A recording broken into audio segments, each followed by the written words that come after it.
Do you only see your PowerPoint? Could you confirm? Okay.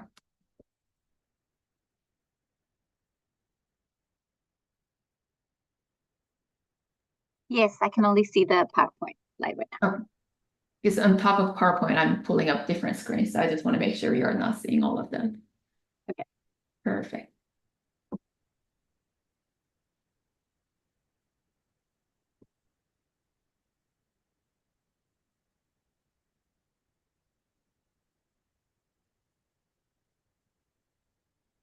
And I'll start recording as well for you, Melissa, for you, Linda.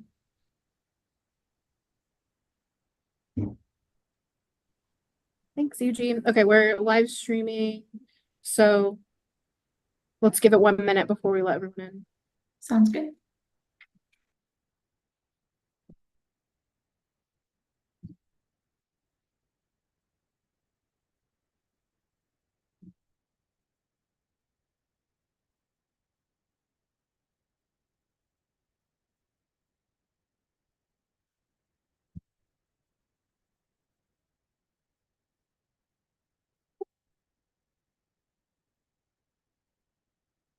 Letting everybody in now.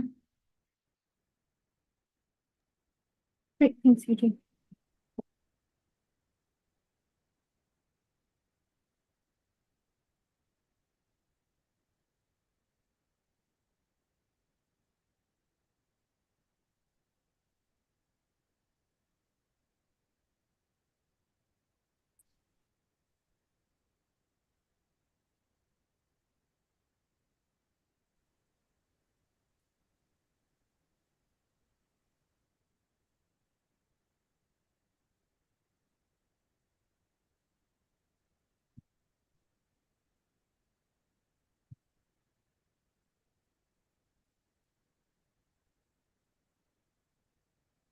I just want getting things squared away.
Sorry, y'all, we're getting it together. Eugene, can you help me figure out how to get the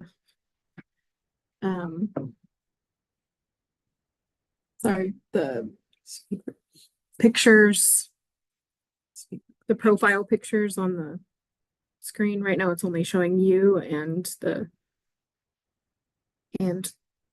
PowerPoint.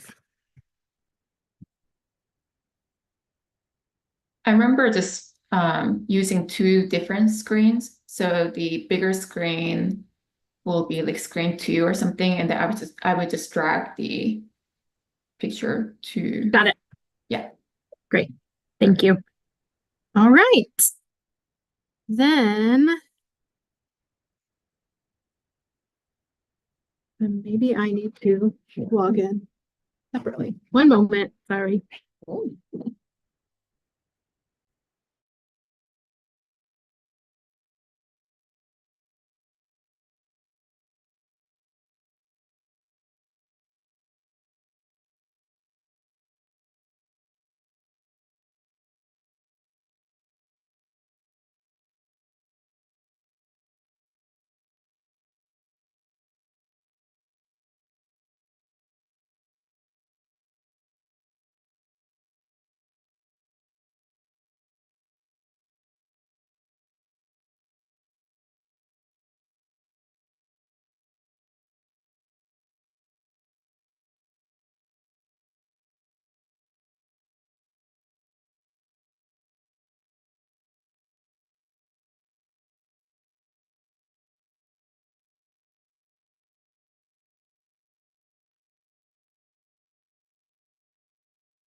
All right, everybody. Apologies for the late start, but here we go.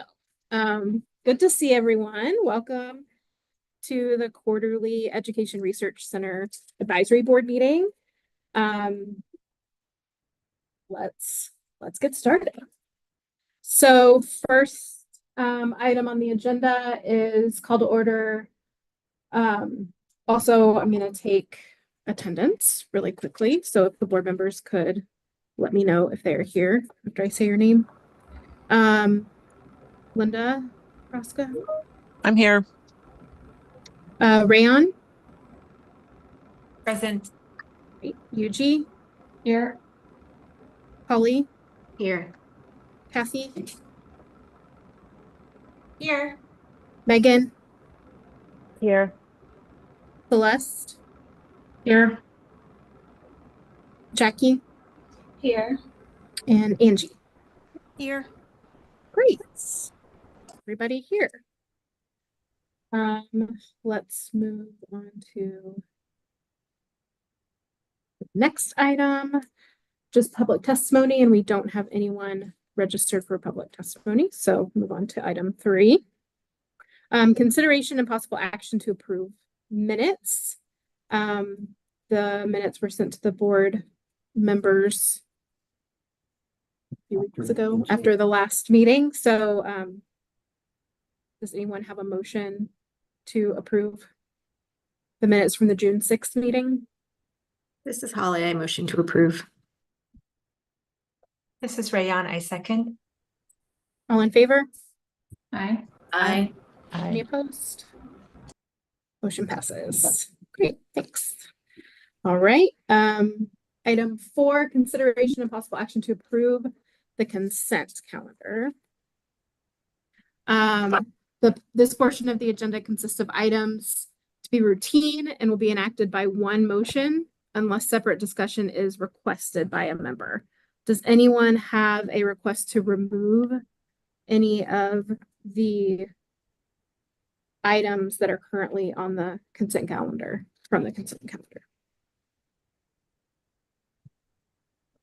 I do have a request to remove extension 10 from the consent calendar. That's the right one. Any others? All right. Then do I have a motion to approve the consent calendar? Extension 10 removed. I move to approve the consent calendar. It's Celeste. Second. This is Megan. I second. All in favor? Aye. Aye. Any opposed? Motion passes. Great. All right. Item 5, consideration and possible action to approve additional data and amendment requests. So let's get into these. First one is data 1 UH073. Any questions or comments from the board about this data amendment?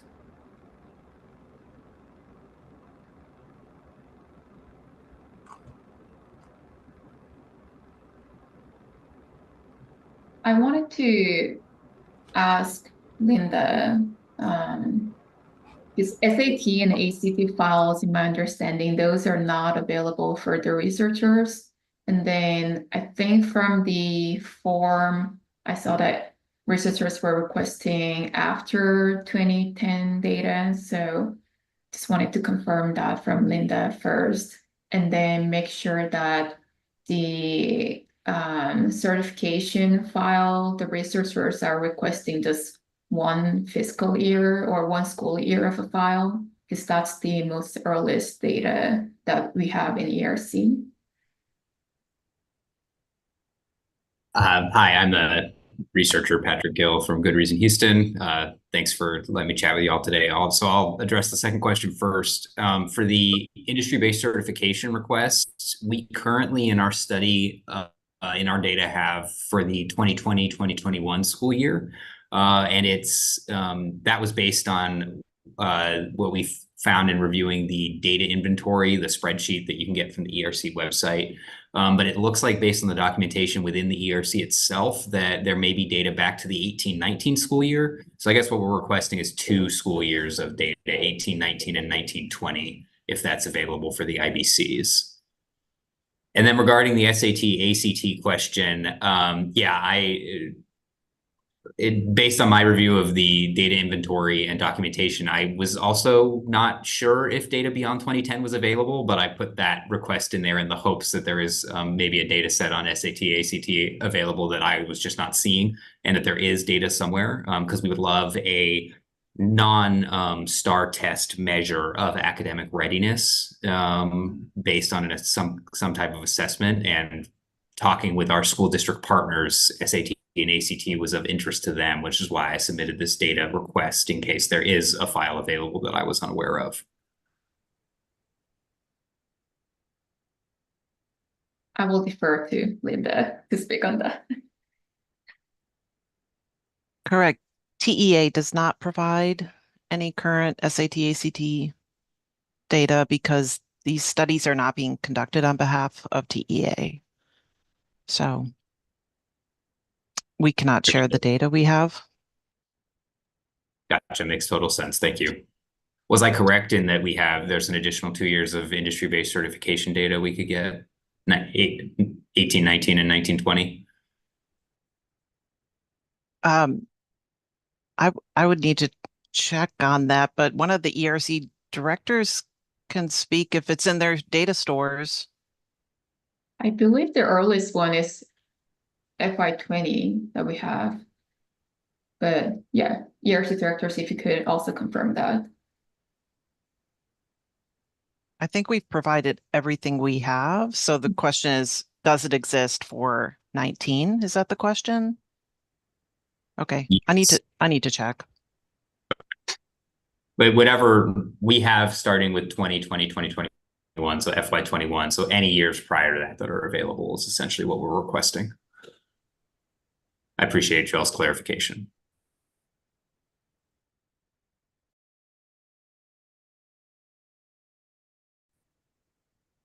Thanks for the discussion. Any other questions or comments from the board? We will need to make an amendment to remove the request for SAT, ACT data. So do I have a motion to approve with the amendment that we're removing the request for SAT and ACT data?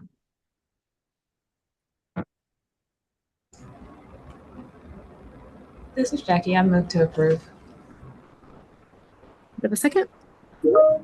This is Holly. Second. Oh, sorry. Great. All in favor? Aye. Aye. Any opposed? Great. All right, moving on to data 2 UTD 150. Any questions or comments about this request?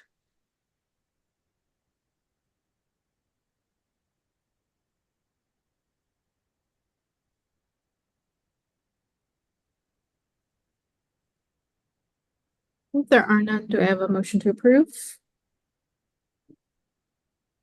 This is Kathy. I move to approve. This is Rayon. I second. All in favor?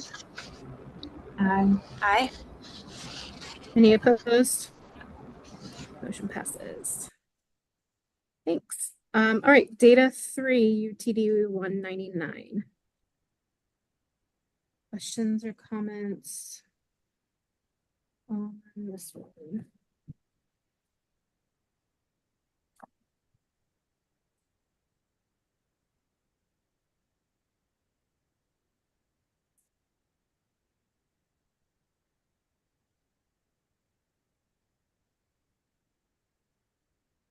I did want to just remind the researchers here that because this is fully a supplemental data set, that the approval happening now by the board isn't necessarily stating that all of the information in this data set can be linked, but just wanted to put that out there. All right, do I have a motion to approve? Kathy, I move to approve. I'll second Celeste. All in favor? Aye. Yep, opposed? Motion passes. Great, thank you. All right, data 4, UTD 203. Questions or comments on this one from the board?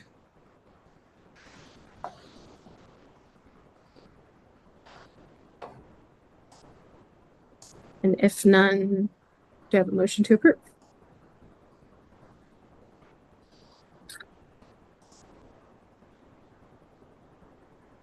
This is Megan. I motion to approve. This is Rayon, I second. Okay, all in favor? Aye. Aye. Any opposed? Motion passes. Great. Data 5, UTD 205. Questions or comments from the board on this request?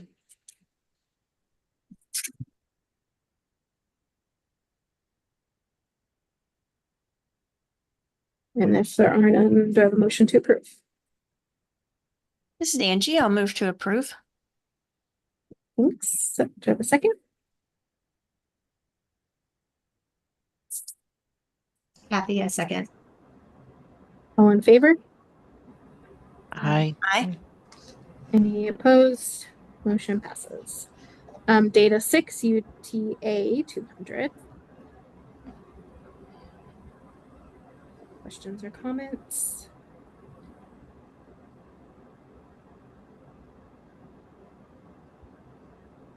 If none, do I have a motion to approve? This is Holly. I motion to approve. This is Megan. And I a second. Great, thanks, Megan. All in favor? Aye. Aye. Any opposed? Motion passes. All right, data 7, UTA 221. Questions or comments about this one?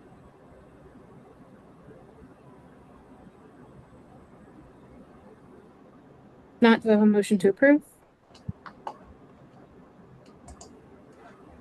This is Megan. I motion to approve. This is Rayon, I second. All in favor? Aye. Aye. Any opposed? Motion passes. All right, moving on to the next item, consideration and possible action to approve additional data requests and extension requests. So this is data 8 and extension 1, UH030. Any questions or comments from the board on this request?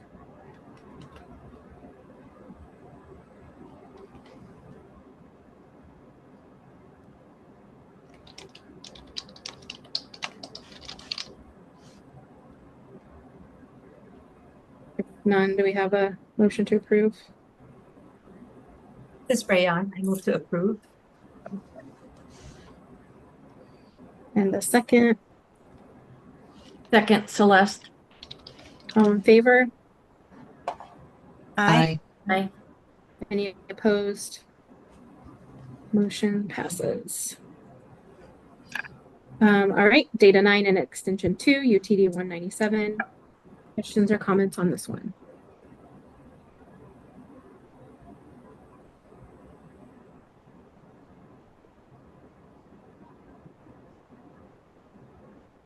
Oh, this one we had a note.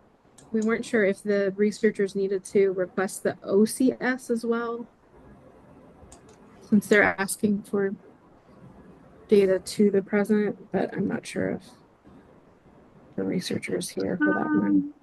They should be here. Oh, hi. This is Adam Great. Hearn.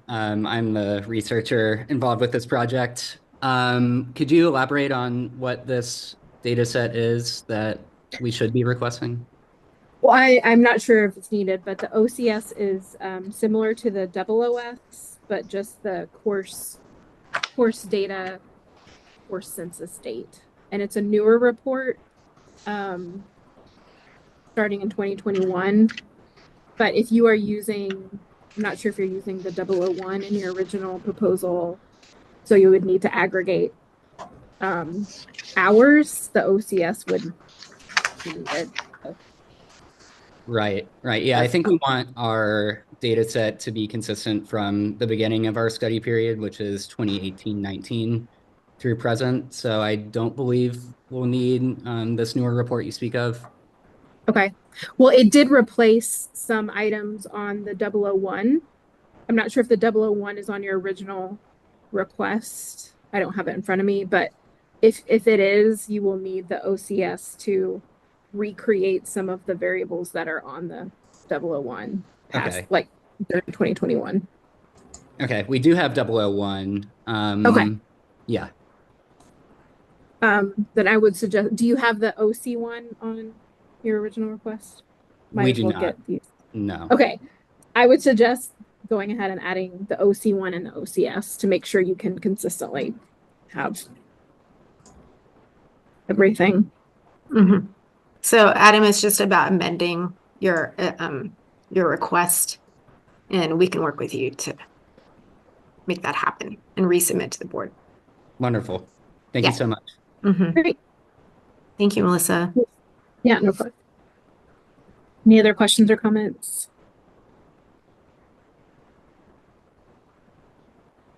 Then do I have motion to approve with the amendment to add the request for the OC1 and the OCS? A motion to approve, Holly. A second? I second Celeste. All in favor? Aye. Aye. Any opposed? Motion passes. Great, thanks. Okay, item 7, consideration and possible action to approve extension requests. And some of these are on the consent calendar, so I'm just skipping over those. So the first one that's not on consent, I think is extension 4. Is that right? And just as a reminder, many of the ones that aren't on the consent calendar are because they were over 5 years. And so part of this is just to touch base and make sure the board is okay with the length of time that's being requested. All right, extension 4, UH 17. Any questions or comments from the board on this extension?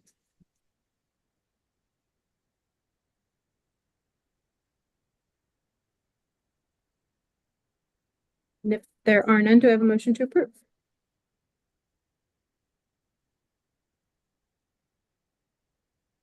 This is Kathy. I move to approve. And Megan, I second.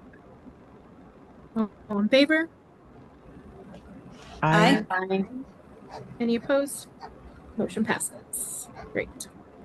All right, extension 5, UTD 90. Questions or comments on this one?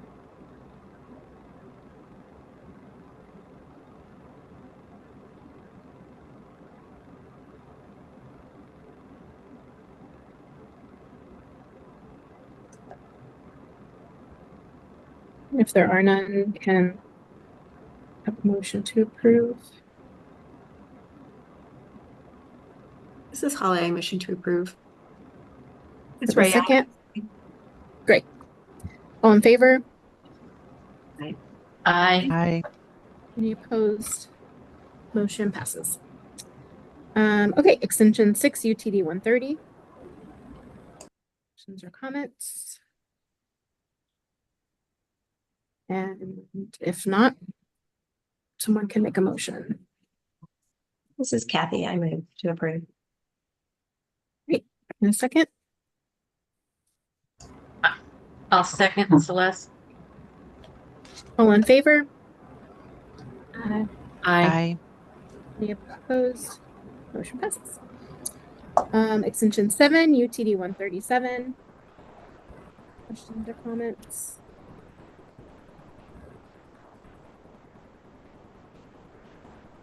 And if there are none, Get an approval. I mean, a motion to approve, sorry.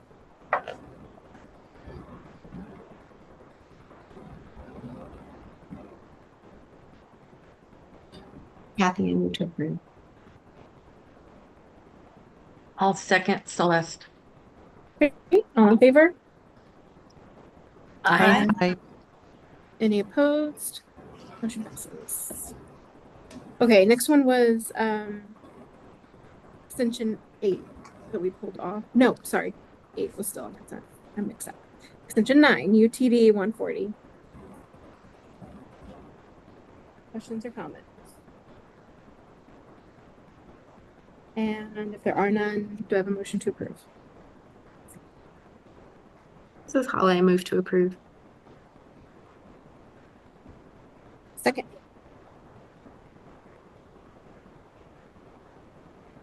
I second. Is that Eugene? All in favor? I, Any opposed? Motion passes. All right, extension 10 was the one we pulled off of consent. UTD 168. And this is just a minor thing, but the extension includes the request to move the end date to September 2026, but also asks to move the start date, which we can't do since that was already approved in the first proposal. So the request would need to be amended to just be to extend, to ask the extension of the end date and not include a change of the start date. Yeah, that makes sense. Okay. It's still under 5 years and Yes. reasonable. Yeah. Okay. Thank you, Melissa. Any other questions or comments about it from other board members? Then do I have a motion to approve with the amendment to remove the request to change the start date? This is Rayon. I move. Thanks. Second. This is Angie. I'll second. All in favor? Aye. Any opposed? Motion passes.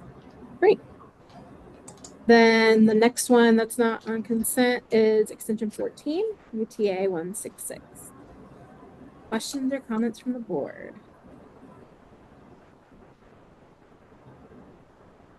And if there are none, does anyone to make a motion to approve?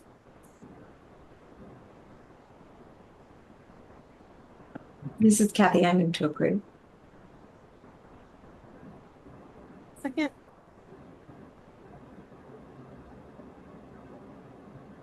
I'll second Celeste. All in favor? I, Any opposed? Motion passes. Great. Thank you all. Okay. Now to item 8, consideration and possible actions to approve new research projects. So we will start with proposal 1, including remote access request UH91, the effect of automatic enrollment in advanced middle school math on student outcomes. We have a researcher here to talk about this project with us. Yes, Tom D. I'm here with my collaborator, Dr. Heffiger. Great, welcome. Yeah, thank you. So my understanding is you'd like me to speak for maybe just 2 minutes about the character of the project? Yeah, that'd be great. Great. All right. Well, thanks for the opportunity and thanks for your stewardship of this entire enterprise. It's really important. What we're proposing to do is to provide research relevant to the ongoing expansion of automatic enrollment policies for middle school students in math. As many of you might be aware, there's a new state law that's being, and districts are responding this year by developing advanced math programs in middle school, and students who score above a predefined threshold on a grade 5 math task assessment are by default enrolled in those math courses. Several Texas districts, though, had implemented a very similar policy in the years to the run-up to the state law. So we're proposing to study those district level reforms and use them to provide a window into this really important ongoing policy innovation. And I do want to stress that I think it's a uniquely important policy innovation because the descriptive data from early adopting districts suggested it created inframarginal large changes in take-up of advanced math in middle school, and uniquely does so at kind of a low cost and highly scalable way. I mean, it's a classic kind of behavioral economics nudge. So we're proposing to access student level data to study both how it shaped the learning environment for students, peer composition of their classrooms, the courses they're taking, maybe the types of staffing in those courses, but also critically to look at student outcomes. Are they thriving when they are assigned to a higher level class? I could go into detail about the research design, but basically it's a research design that I would meet the highest ESSA standards, supports causal inference in a very serious way. And as an aside, I would also note we intend to couple this with pre-registration so that it'll be comparatively immune to concerns about p-hacking. But also in terms of just the practical relevance, of course, understanding the early impact of this reform, I think is really critical, how it shapes learning opportunities, how it shapes outcomes. But I would also note too, there are some design details over which I think policymakers might want to iterate. In particular, where is that threshold set and might it be changed in a more felicitous way? So these are some of the things we're hoping to take up. Student level data is required for us to do this. That is district identified, but we don't need for it to be student identified beyond a few basic student observables. So that's it in a nutshell, but I'm happy to answer any questions. Great, thank you. Do we have any questions or comments for the researchers from the board? I had one comment, and it was just in research question number 2. It was mentioned that where available long run outcomes and it included post-secondary enrollment.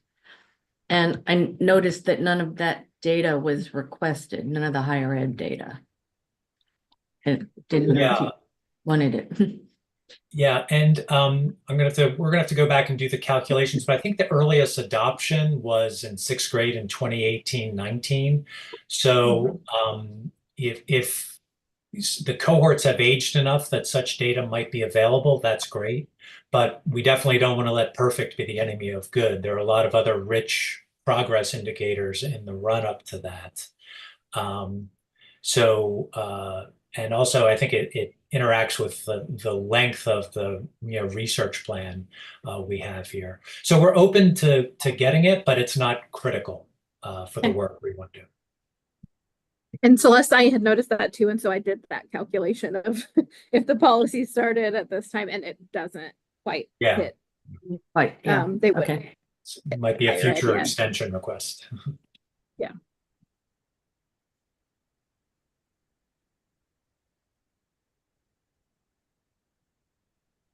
Any other questions or comments from the board?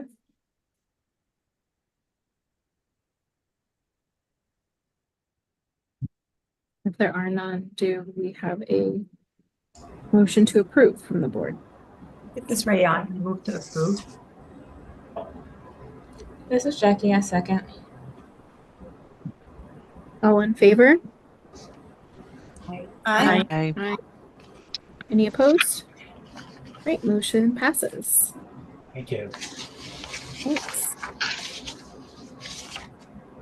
All right, moving to proposal 2, including remote access requests UH92. Identifying optimal prompt type and scoring metrics for written expression curriculum-based management. any of the researchers here to talk to us about this one? Hi, yes, this is I'm Milena Keller-Margolis, professor of school psychology here at U of H. Thank you all for your time and for this opportunity. As a brief overview, this is a grant project that was funded by the Institute of Education Sciences in 2019. And our goal is to develop automated scoring for writing screening. We know writing's a really complex task. It's a super important skill, not only in school, but in life. And so our ability to improve writing outcomes for students really hinges on our ability to know who needs help. And so that's what the measures we're trying to develop are designed to do. And they're designed to do that in an efficient way. So having automated scoring, knowing that scoring takes a long time, and a lot of human effort to accomplish. So we're developing a freely available open source tool that can be used to score writing. One of the important questions for us, though, is how those outcomes are related to measures that educators care about, in particular, high-stakes summative measures like the STAR. When we started the project, the state was still using the standalone writing assessment in 4th and 7th grade. And through the course of the years of the project, that changed from the standalone writing test to a year with no test to now the combined language arts assessment that's currently used. It includes writing as part of the assessment. And so in order to answer some of the important measurement questions around validity, we are requesting those data. Our original set of data was collected in 2022 from about 260 students in 3rd through 5th grade. They completed a variety of writing assessments that we've scored using our newly developed tool, and we're hoping to answer some important validity questions such that we can inform how educators are able to screen for writing. And so our request is for the 2024 STAR test data in reading and language arts for those students who originally participated in our study. So we do have a linking or matching request as part of our proposal and various indicators on which we can link our students with the state test data. And that's a brief overview. I can say more if there are specific questions, but our hope is to be able to answer some important validity and diagnostic accuracy questions. And these questions are part of our original IES grant proposal and plan. Great, thank you. Do we have any questions or comments from the board about this proposal? I was just curious, you requested testing data, but you didn't request any of the like enrolled or P-attend. I didn't know if you needed any background information on the students, such as if they're in special ed or not. So I appreciate that question. We have their data from the time our original data were collected. The only additional thing we're requesting is the TELPAS data. So we have that updated information right alongside when they completed the STAR test.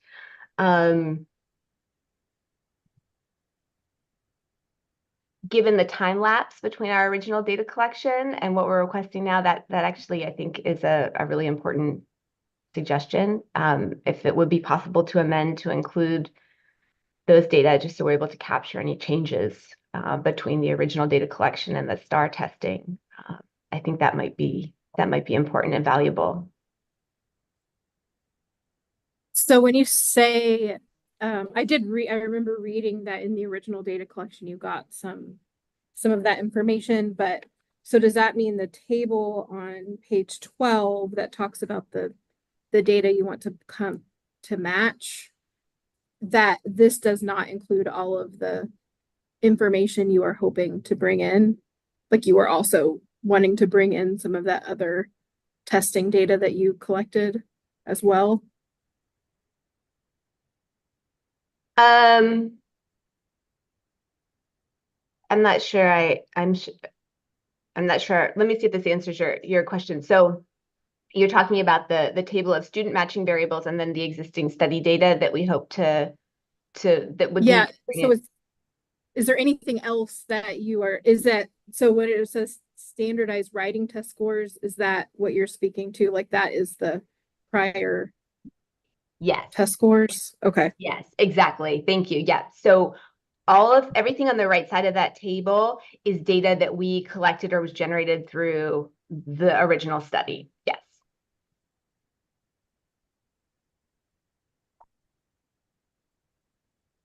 Which includes STAR and TELPAS scores. No. Well. Okay. Well, that's a great point. I hadn't thought that we would pull those in as well, but we do. I think perhaps that's a good point. Yeah. We do have that from our original data collection at the time. Yeah. Well, and so I guess the other question I had was because you said you had like whether they were in special ed, and then it would be good to know if they are now, but I don't see that indicator on this list either. So if you were already planning on bringing in like demographic information from your original. Yes. No, I hadn't. Full disclosure, I hadn't thought about the demographic piece. I thought just about matching and then study data. So yes. Okay. Yes to all of the above. Isn't I mean, this is an open question, Melissa and others, right? It seems that the practical preference in the linking space is to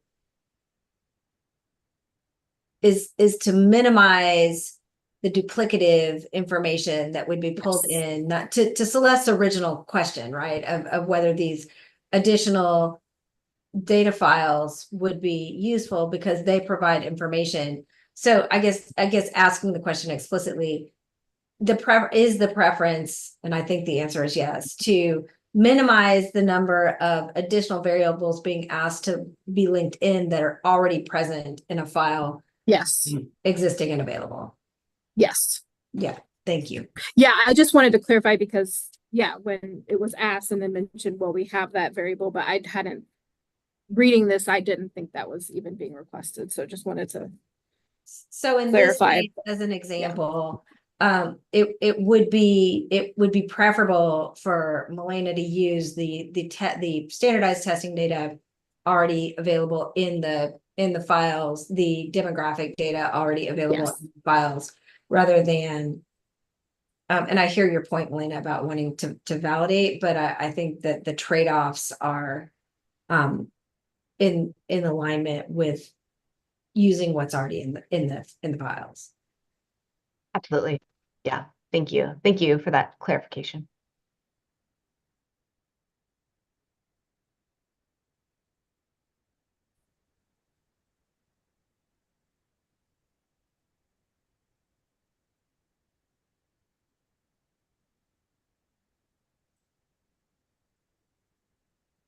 Yeah, I had marked too, like demographic variables, where were those coming from? And then like English and Spanish language proficiency, if that's needed, where could we get that from the ERC files? So I included the request. Oh. No, go ahead. So we included requesting the TELPAS data, and we're comfortable with that being the. Oh, right. Okay. Yeah, being the measure of that. But then other demographic. Okay. Any other questions or comments from the board?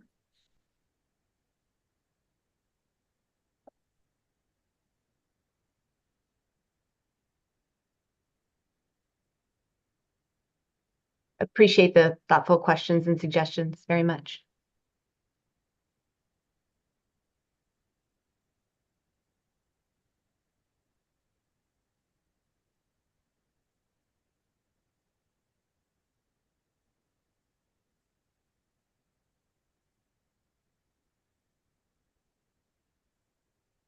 Okay. But sounds like we do need to have an amendment for some additional data. I'm not clear which specific ones and what years. So I don't know if that's something that can easily be done now, or if this is something that we'll need to come back to. Yeah, or, you know, would this need to be an additional data request to give researcher time to research what data sets are necessary? Or Elena, do you know? So I Already. can't pull the specific names, but the demographic data from spring 2024. So whatever is in closest proximity to the timing of the state test data would be the request. So and perhaps the file that Celeste you referenced is inclusive of those demographic pieces. Yeah, and there's two files that have like the demographic. So it's P enroll and P attend. Those are the two that are give and there's slightly different information in each of them. Okay. And those would be the two that I would amend in the request. Enroll, P attend. What years? So the star files do have demographic information on them. So Okay. I guess I'm not sure what additional is needed. So Okay. I'm just, in case those are sufficient. But I don't know what demographics are being requested. Yeah. So would the preference be to proceed with the proposal as is and come back to the board if additional data are needed, or is it preferable to add the P enroll and P attend now? Celeste, is there something specific you were thinking that those? I mean, it doesn't matter. I was just thinking, you know, special ed gifted, you know, if they're in specific types of programs, but if she has that, then, you know, we may not need to add the files. Yeah, if there are demographic information in those, then maybe that it is preferable to stick with what it is, and then we can come back if that's not sufficient. Then you can review the files and see if there are additional things we need to add. Does that sound right? That sounds great. Thank you. Okay, great. Any other questions or comments? If there are none, do I have a motion to approve?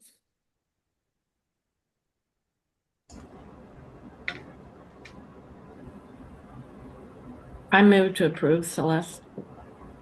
This is Rayon. I second. Great. All in favor? Aye. Any opposed? Motion passes. Thank you so much.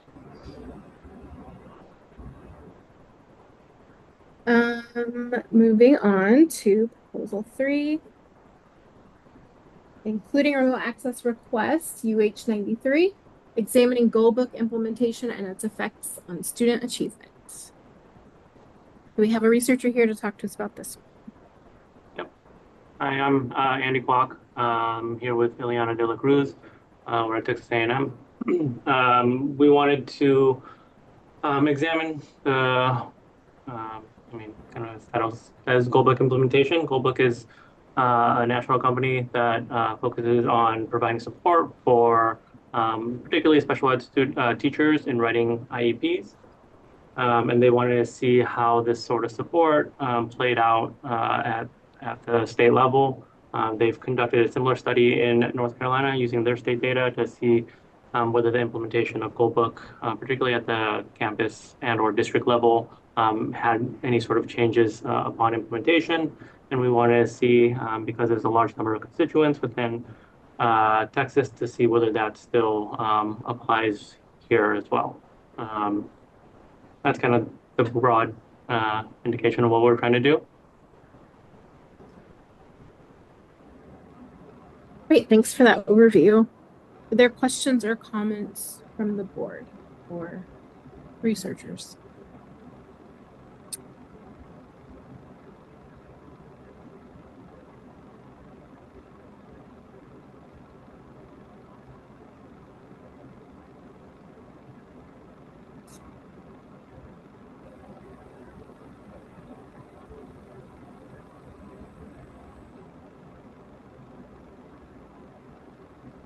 I did want to touch base about this one. I wasn't sure if this is, or get the board's thoughts on whether this constitutes needing more information about commercial purposes, because this is a, we have the protocol for just questions to make sure that research being done for commercial purposes may hits what we feel comfortable with, but I wasn't sure if other people on the board know more about Goldbook, and just wanted to hear thoughts on that. Well, just kind of a gut reaction to your question, Melissa. I think it is encouraging that there are two researchers at a institution that are conducting this evaluation. And so I would hope that they would evaluate the technology objectively. So I think, this is a tool that a lot of schools are using. And I think, there's value in kind of determining if it's actually benefiting students, given its widespread use. So from my perspective, I think, so long as the research is done objectively and without the influence of the company, then I think the board should approve it. That's just my kind of reaction to your question.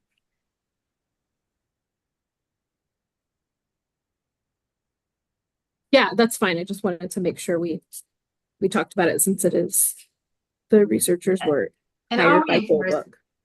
Melissa, I'm sorry, just to reinforce the importance and validity of your question. This is actually something that we talked about.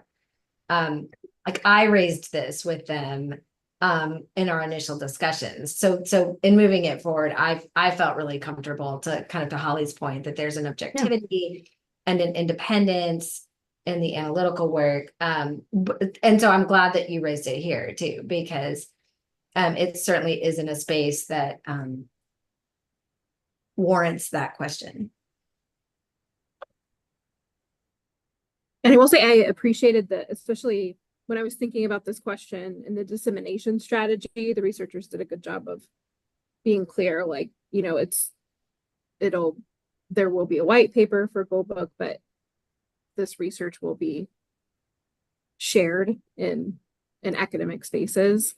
And so I, want to put the question to the researchers, just if you could talk to the board a little bit about how you've thought about this, and how, you see your research being important beyond just providing feedback for the company itself. Just, yeah, I'd love to hear your plan for that.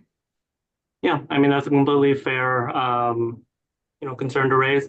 I think one way that we were able to broach this whole conversation with Goldbook initially is that the evaluation, I think, serves kind of two purposes. One, it is for their own continuous improvement, right? It is to allow them to understand whether they have an impact. And I think for me, I am very hardened in that aspect, that a company wants to get better and utilize evidence-based research in order to make such improvements.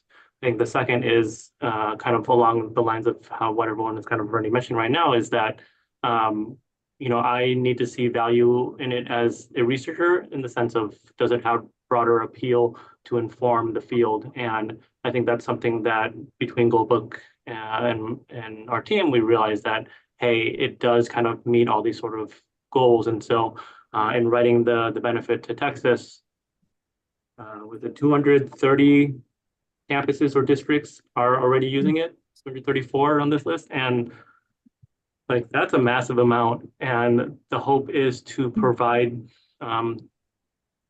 not just the white paper back to them, but make it publicly accessible so that people can make their own judgments on whether that's going to be continually valuable for the ones that are using it and for others that would want to use it. I think that's kind of both their goal book as well as ours is to make things transparent. And so that's why they've like my experience is a lot of companies don't want to do this because they're afraid of what's going to happen and they will stand by the results of whatever that may be.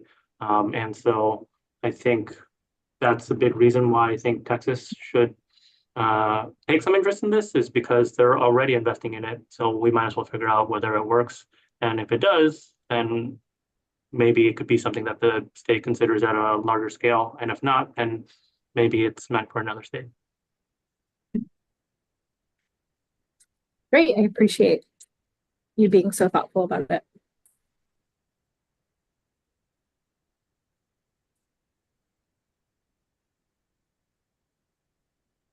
Any other questions or comments? Board?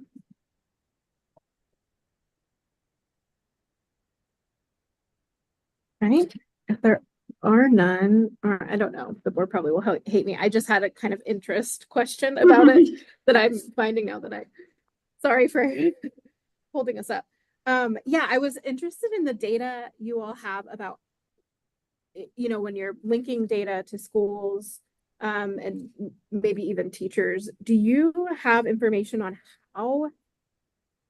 how it's being used at the school or by the teacher? Is that information in there? I kept kind of wondering, like, well, do we know, did they download anything? Did they, that kind of information?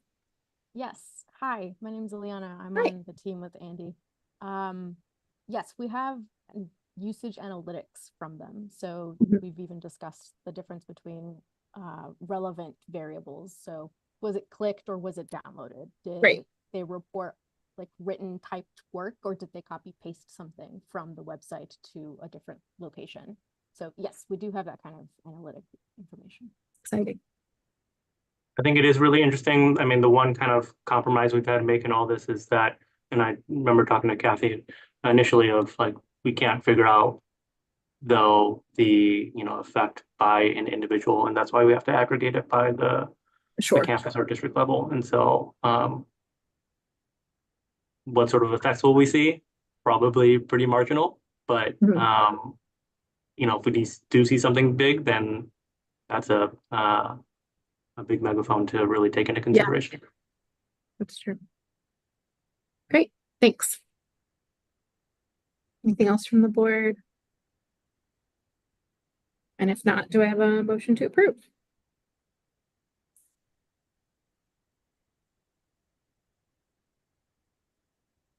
This is Holly, motion to approve. Second. This is Jackie, I second. Great, all in favor? Aye. Opposed? Motion passes. Thanks to the Thank you, everyone. researchers for being here. All right, proposal 4, including remote access requests, UH94, driving equity through incentives, teacher sorting, and the teacher incentive allotment program. Anyone here to talk to us about this? Hi, yes, my name is Patrick Massey, and I am a third-year PhD student at Michigan State University. And so with this project, what I'm really kind of interested in is seeing how the teacher incentive allotment program in Texas has affected the distribution of effective teachers throughout the state, and what happens to student outcomes as these effective teachers if they do move? How does that impact the students at these high need schools like the rural and low income schools that the TIA program is designed to kind of incentivize teachers to move towards?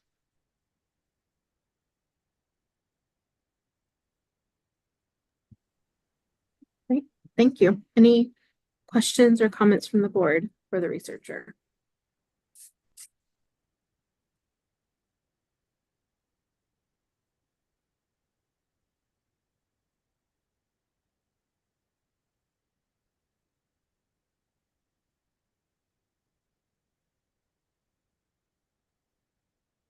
If there are none, do I have a motion to approve?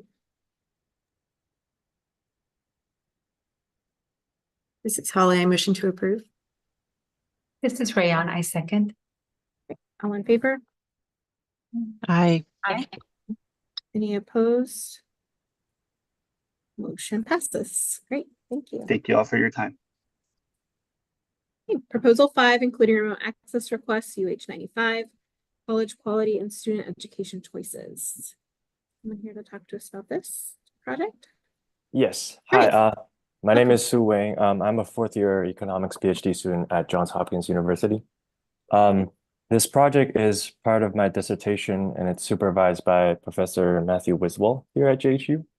And I think the question that I'm interested is understanding how different higher education institutions benefit the students in terms of their post-graduation earnings and how that is different for different institutions.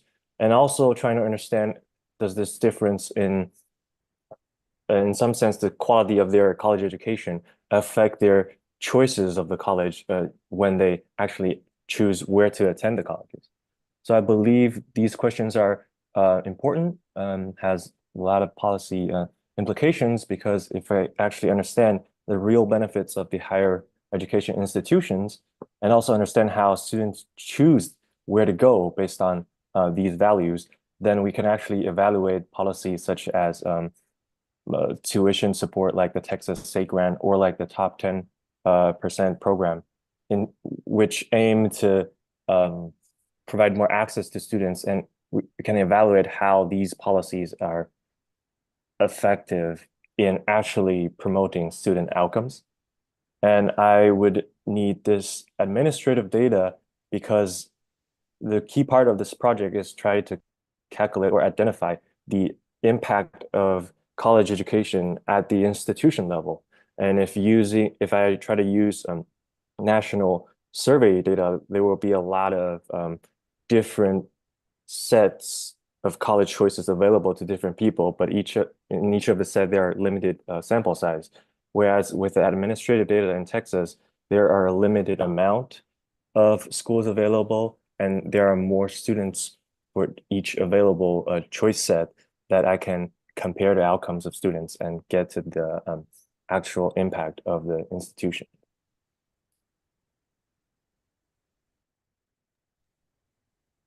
Thank you for that overview.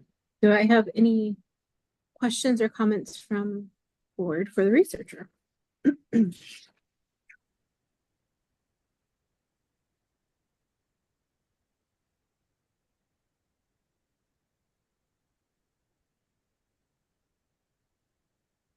I have a question for the researcher. So I think in the proposal, I read the research question being, what are the factors that affect students' college choices and how much of a role does the education quality play in students' college enrollment decisions? And based on those research questions, I know you talked about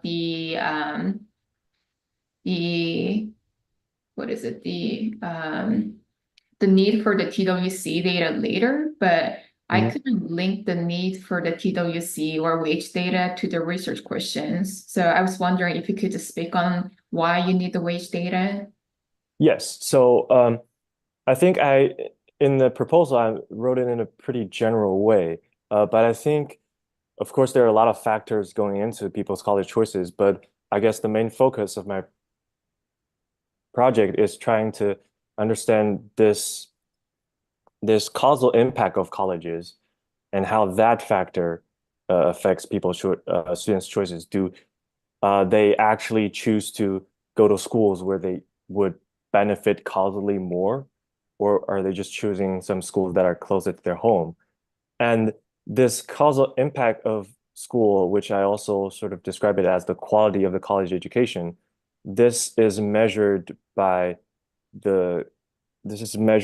using the causal impact on the post-graduation income of the students. So I would need a wage data to actually see basically how much an improvement in the wage that college education brought to the students compared to a fictional case where they might have ended up in a different college. So comparing those two different effects, I can get to the sort of the quality of education or like the impact of the college. Okay. Thank you for explaining it. Mm-hmm.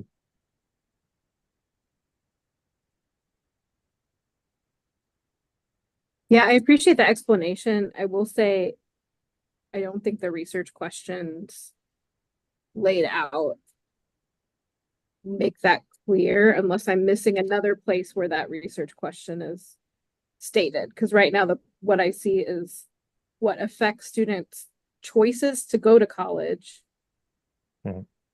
and how much of a role does education quality play in enrollment decisions. Yes. So I see two questions where the outcome is really about going to college. Right, but the education quality itself is measured in terms of like the boost in the income that the college brings to the students. So education quality in that way is you're looking at, in general, how much like graduates from that institution make? In some sense, yes, but more importantly, I have to compare it to the case where if they didn't actually enroll in that college, but went to a different college, they might have a different earnings when they graduate. I understand that, but I don't see in the research question, there's not a outcome of student employment, student earnings. The outcome, as I am reading it, is college enrollment, the decision to enroll. It doesn't state anything about the outcome of things that happen after going to college. So it's kind of the ordering is a little out of order with the research question. So, well, the idea is when people making the decision on where to go to college, they would have a sort of expectation of what they'll earn when they graduate. Okay. And they are making the decision based on that. So they have to evaluate, if I go to college A, I might get this wage A. But they don't know what they will make afterwards. So I get what you're saying. You're comparing the wage of someone who graduates from that college to someone who didn't. But if the question is about how they decide to go to a college, that outcome of how much they eventually will make is an outcome. Like the information they gather on whether the school in general has good wage outcomes for, engineering majors is a different set of information than the outcome of what the student actually makes at the end of the day. Yes, that is true. So we're not really directly comparing the outcome. Oh, you're not? Okay. It's going to be there's going to be a process through which the students have their own information. They know their academic ability. They know that some sort of things that they want to do when they graduate. And so they have an expectation of what they'll earn, but it's not exactly what they'll earn because things happen. They might get a better job, better paying job or lower paying job. But still we would need that income information to sort of, it's going to be somewhat influenced by the student's expectations, but of course it's not exactly the student's expectation, and it's not exactly the number they'll know when they're making the enrollment decisions.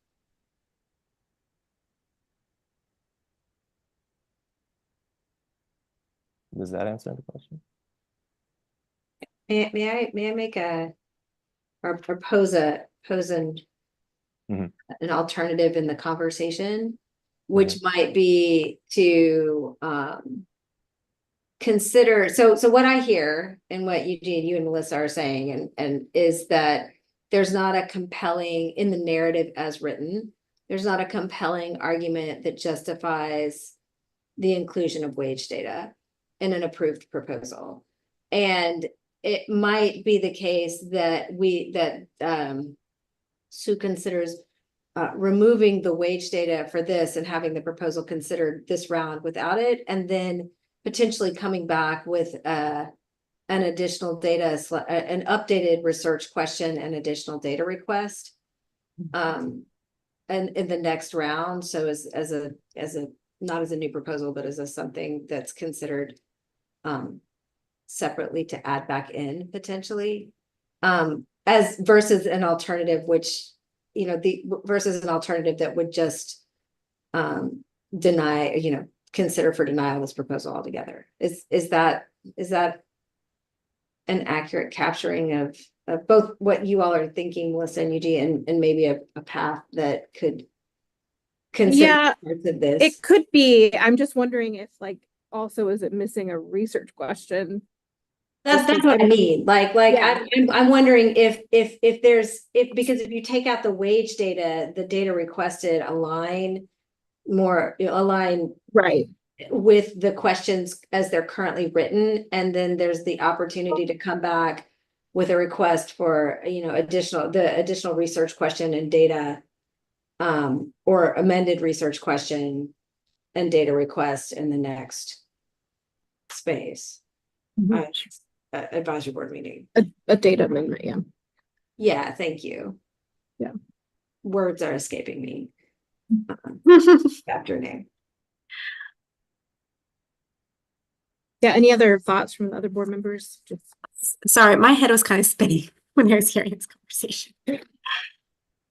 My impression was that Sue was going to use wage data as inputs in decisions affecting where a student goes to college. Is that correct? Yes. So it does align. So wage before they enrolled, like what they earned before they enrolled in college. They won't know what they actually earn, but they will have some information of, like, there might be a range of values that they Like, will is earn. it okay? Is it like, is the word anticipated? Yes. Like based on the wages of the population of students enrolled at that particular college? Is that what it is? Sorry, can you repeat what you mean by anticipate? Yeah, I'm just not sure how the students would even have any idea of what their potential wages would be. That's not like common information that's out there. Right? Well, there's the college scorecard that Okay, there is. presents. I'm just thinking like presents LMI wage data, data. the stuff that I'm familiar with. So yeah, but that there is information something. is something aggregate that exists. Yeah. I don't know if we need the student level to link to their later outcome, but yeah, I don't know if there's, Polly, if you're understanding how that it would be used for input. I don't want to belabor this because I know we're like almost halfway through, but my sense is that is it that Sue would predict kind of, you know, the wages that these students would receive or think they would receive, and then he would enter those information to kind of figure out if it impacts, you know, college choice. Yes, but it's not using the wages direct. So the wages are sort of the outcome of the students. And there's, I guess, two things that baked into this. Of course, there's the student's own characteristics, family connections, background, something like that, that might have them get a better wage. But there's also this input from the college education itself. And I guess I probably didn't make this clear in the previous discussion, but the wage data is needed to decompose and get to the effect of the college education, which in my proposal, I sort of describe it as the quality of the college education. And this quality of the education thing is something students may or may not know, but this is the input into their decisions. And the entire, I guess, goal of this project is to see that is this actually an input? Do people actually care about this when they make the decision? And the answer might be they might not care at all. Because there's a similar paper that studies high school choice, and the answer is they don't care at all.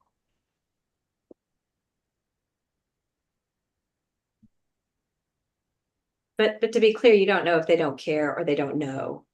I don't have any pre-assumptions about their decision making. Okay, I'm just, go ahead, sorry. Sorry. Yeah, I mean, I'm wondering if this is the only thing, if the rest of the proposal is solid and this is the only thing that's hanging it up, I'm wondering, could we approve the proposal conditional on further explanation of the use of the wage data? And I would defer to you, Melissa, on whether this proposal needs to come before the board. But I think the proposal has merit. I think it's just a matter of clarifying this one piece of it. Yeah, and Sue, just so you understand what we're talking about here, part of what the board is making sure of is that each piece of data being requested is super clear how it fits into the how it fits into the overall questions, because it, you know, it is student level data and we are the stewards of it. And what I mean, even on page 12, what I'm reading is you mentioned using the wages after the student 10 years after high school graduation. So it's still described somewhat as an outcome. And I think that's what needs to be bolstered, is like, if I just read your initial research questions, it's not clear how exactly, you know, why you need to merge the students in the study with their individual wage data, rather than looking at something like an aggregate information about the grads of a certain school or something. So I think that's the piece that could be bolstered in order to justify the need to add this, like, you know, super sensitive data to, and I'm not saying it's not doable. It's just right now, I think as is, it's not, that clear connection isn't there, like your discussion of the other data is. So yeah, we can't do a conditional accept, but Kathy, I liked your idea of removing the amendment of just removing that one data set for now, and then do an I already forget the name of it, additional data request that could include the specifying language, and like maybe an additional research question that's super specific about adding that in, and that can be considered by the board in that way. But that way you still can get most of the data and get started on your work. There's plenty of data in there that you can get moving on. So I don't know if others in the board have thoughts about that. I agree with you, Melissa. I think Kathy's idea is a good one. I agree too. That would be fine. Right. Any other questions? One other about this, that the SAT and ACT scores, because that was something that was mentioned prior to yes another It's not study. available. Right. It's completely not available, or it's not up to. Well, you can get some in the coordinating board data, but it's only the ones that attend, I guess. Oh, okay. I think that is not very critical to the project itself. Because I did notice that the standardizing testing score data is only up to like the year of 2010. I requested it because it was more like a sort of a validity check if of other measurements of the student ability, especially the STAR testing data and the early ones like TAPS and TAX, I believe.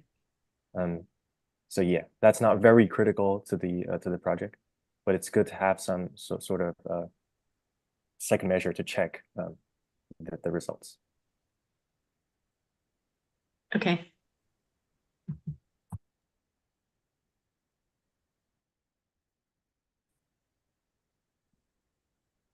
We appreciate your willingness to talk to us about it, and it's, you know, excited for you to. I'll try to make it more clear about the Yeah, that's great. inclusion wage data. Yeah. That's the process of research. Yeah, we understand. So if there are no other questions or comments for the researcher, do I have a motion to approve with the amendments removing the request for the UI and SAT ACT data?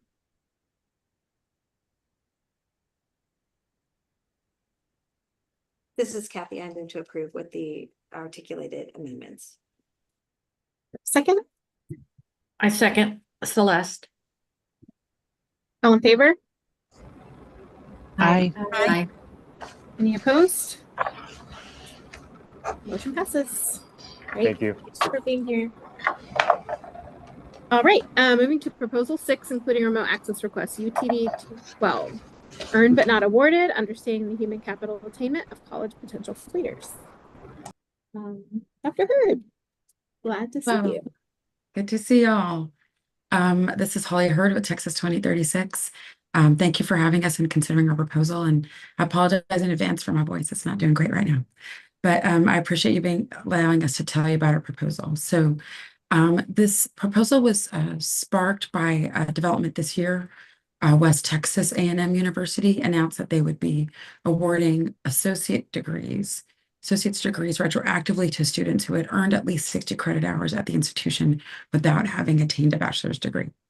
And so that has kind of sparked an interest in this question of, is there a mechanism to provide a degree to people who are in the some college category, but may have earned sufficient credit hours or demonstrated sufficient knowledge or skill accumulation that they may actually qualify to be awarded some sort of credential. And that might help some portion of the 5.4 million Texans who have some college experience without a degree. And some research suggests that maybe 8.3% of everybody in Texas who are in that some college no credential population could be what we might call potential completers, meaning people who've accumulated at least 2 years or 60 credit hours worth of instruction, of college credits. And we think that's particularly important given that in the future, by the year 2030, at least 70% of jobs will require a post-secondary degree or credential. And most recently, Texas high school graduates, only 36% of them have attained a credential within 6 years of graduation. So we're interested in thinking of this population as potentially low-hanging fruit to be eligible for potentially a retroactive associate's degree. So the plan is for us to use THECB and NSC data to quantify and identify this potential completer population, and to do first a landscape analysis, examine them, and look at the credit hour distribution of this population to learn the institutional characteristics, which institutions at which students have accumulated these credit hours, and then get the student characteristics, of course, demographic, academic, and financial, particularly interested in student debt and financial aid awards as possibly a mechanism for why they have not completed. And then a second part would be an outcomes analysis. And this would be focused specifically on potential completers who are also Texas high school graduates. Number one, so we can look at high school academic performance, and also so that we could examine those who entered a four-year institution within 1 year of high school graduation, and then examining them, and then examining what happens after they stop being enrolled in higher ed, but have accumulated this at least 60 credit hours. And then we want to look at 3 potential outcomes, employment, wage attainment, and the potential for re-enrolling in a four-year institution after stepping back for a while. And we would like to compare them with a similar cohorts of other folks with different attainments. For example, those who enrolled in a four-year and did not accumulate up to 60 credit hours, who have accumulated less credit hours, those who have earned an associate's degree added to your institution, or those who have some other sub-baccalaureate credential. We realize these aren't exactly comparable, right? Due to the selection, they had different pathways, but these are probably the closest comparisons and might give us some indication of what could be the potential economic and educational benefit to awarding these associate's degrees to this population. And we think this provides many benefits to Texas. First of all, for higher ed institutions, they could identify this population, understand the scale of it, to determine potential targeted interventions to try to hopefully keep students from dropping out in the first place, or potentially to attract them back, or to, again, to determine what could be the benefit of expanding a potential program such as West Texas A&M's. And then we also think it would be important to think about the academic profile insight. Which programs might be most likely to have students who drop out with this potential level of accumulation?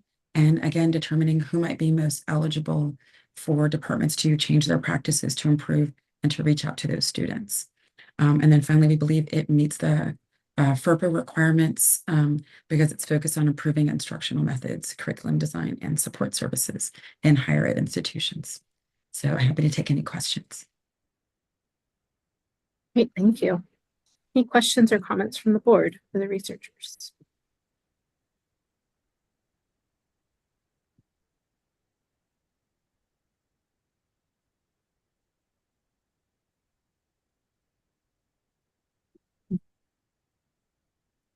There are none. Do I have a motion to approve? This is Rayon. I move to approve. And this is Megan, I second. All in favor? Aye. Aye. Any opposed? Motion passes. Thanks so much for Thank being here. you. Right, proposal 7, including remote access request, UTD 213, the spillover impacts of charter schools. Anyone here talk to us about this project? Sorry, I was on mute. That's okay. Hear me now. Yes, This is my happens to the project. best of My name is John Singleton. I'm an economist at the University of Rochester. I'm very excited about this project. So let me tell you a little bit about it. You can see from the title that the focus here is spillovers. And so just to be clear, charter schools remain controversial in many places, Texas included. And I think a good illustration of this is what happens every year at the SBOE level in terms of authorizing new open enrollment charter schools. One arm of that controversy is, are charter schools good schools, right? That's a key part of that debate. That's not what this project is mainly about. What this project is mainly about is that, I think, a second piece of the controversy, which is, how do charter schools impact the learning of students and the learning environment experienced by students in local public schools? In other words, students who don't go to charter schools, but a charter school opens in their neighborhood, it opens in their school district. We can talk about different mechanisms and questions through which they're impacted, but that may lead to things such as lost revenues at those traditional public schools. It may lead teachers to move schools. It may lead their peer groups to change. And what does that mean for their educational trajectories moving forward is really what's central to this research project. And so I see there's sort of like two big pieces to this project, and then maybe a third smaller piece. One big piece is taking that question and measuring education outcomes in terms of long-run success, thinking in particular about post-secondary success. So the thought experiment I would really like to run essentially is, here are two children in Texas. Now they are adults. One of them grew up in a world where there was a charter school in their neighborhood, but they went to public school. And the other one grew up in a world where there was no charter school in their neighborhood. And what did that mean in terms of their different educational trajectory? Through these kinds of mechanisms such as teachers and resources and funding, et cetera. The other piece is not taking so much a long run perspective, but dealing with what I think is the mechanisms piece, but also understanding to the degree to which these relationships we're talking about are correlational versus causal. This question is not a new question. It's been looked at for 20 odd years. But the major empirical challenge that researchers have faced is that charter schools don't open in random places, right? They open in certain neighborhoods and in certain areas for certain reasons. And those kinds of choices can be confounding for the kinds of research questions that we're interested in. So the second piece is really going to do is try, I think, do the best job available to date in terms of getting at that causal piece to say, okay, here's a charter school that was able to open in this neighborhood for what we think is a relatively small reason, which is that they scored a little bit better on the external reviewers' assessments of open enrollment charter schools in Texas, as opposed to another school that was not able to open in a different neighborhood. And so we can base our inference on that narrower set of comparisons where we think these assumptions about all else being equal or quasi-randomness is what we often say in economics are relatively valid. So I'm excited about the project for that reason, both because it's going to have that longer run outcomes piece, but it's also going to have this piece where we can control for where the charter schools have opened and deal with that that traditional concern that has plagued research on this question for, like I said, 20 odd years. So I'll shut up, but eager to answer any questions about the project. Great, thank you. Any questions or comments from the board or the researcher? Melissa, I had just a couple questions. John, I'm from TEA. I'm just trying to understand what you might have already obtained from TEA, Yes. and it sounds like you're going to obtain more from us. Potentially. Could you, Yeah. Could you just walk me through that? Yeah, absolutely. So I broke out the proposal into 4 research questions. For the first 3 research questions, I have the information I need plus ERC data, which will be all that's needed to carry out those research questions. The information that I've obtained so far, I obtained through public information requests. And one thing, and I'll give you the 2 examples in particular. One was when it's a new open enrollment charter applicant, they submit an application to the state to open a new charter school. That application is sent to 5 external reviewers who score that application on a number of dimensions.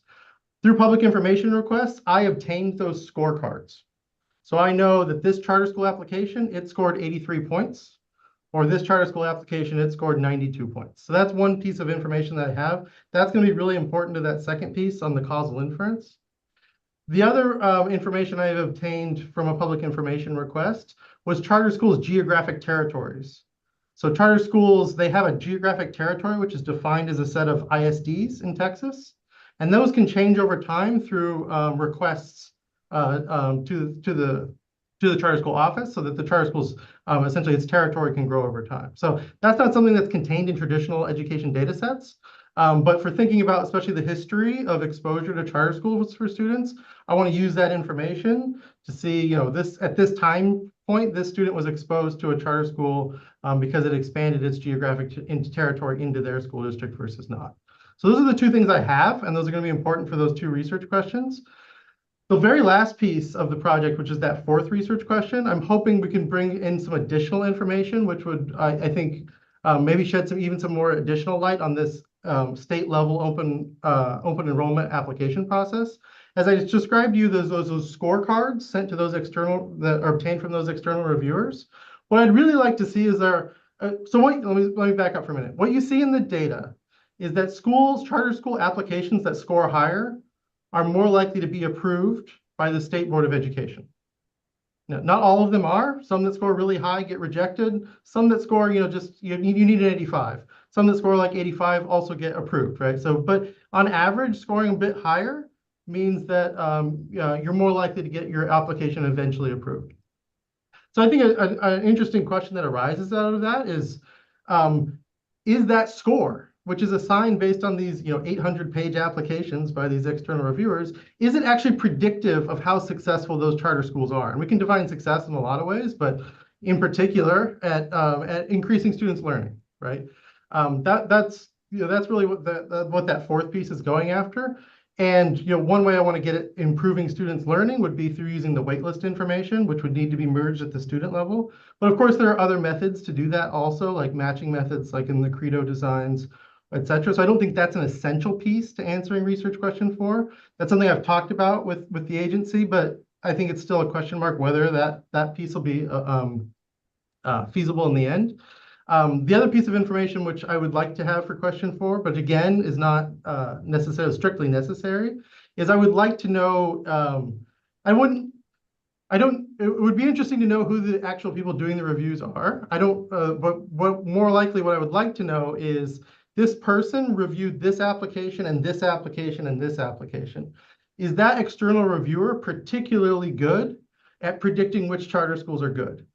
Or how much information on average is there in those scores, which are again assigned to these applications before these schools even open? And how much does that differ across certain external reviewers? So for that, what I would need to know, because these reviewers' identities are anonymized on the scorecards, is which reviewers reviewed which schools. So and I talked to the agency about creating a crosswalk for that, which would keep their identities unknown to me, so I wouldn't know it was Joe Smith.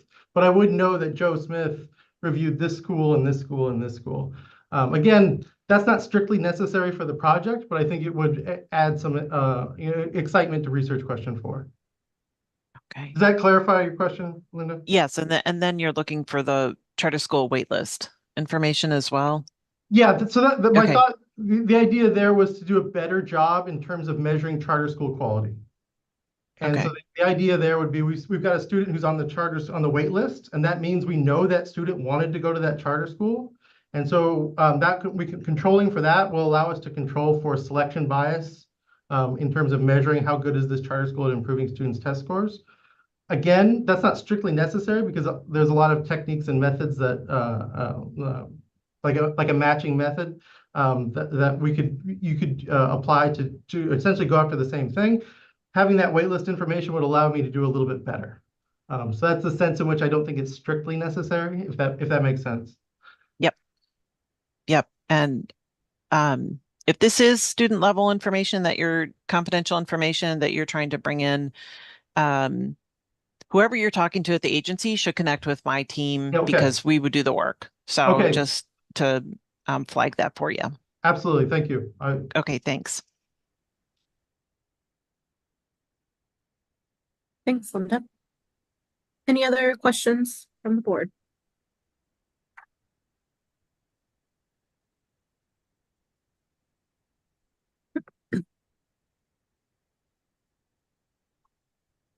There aren't any. Is there a motion to approve?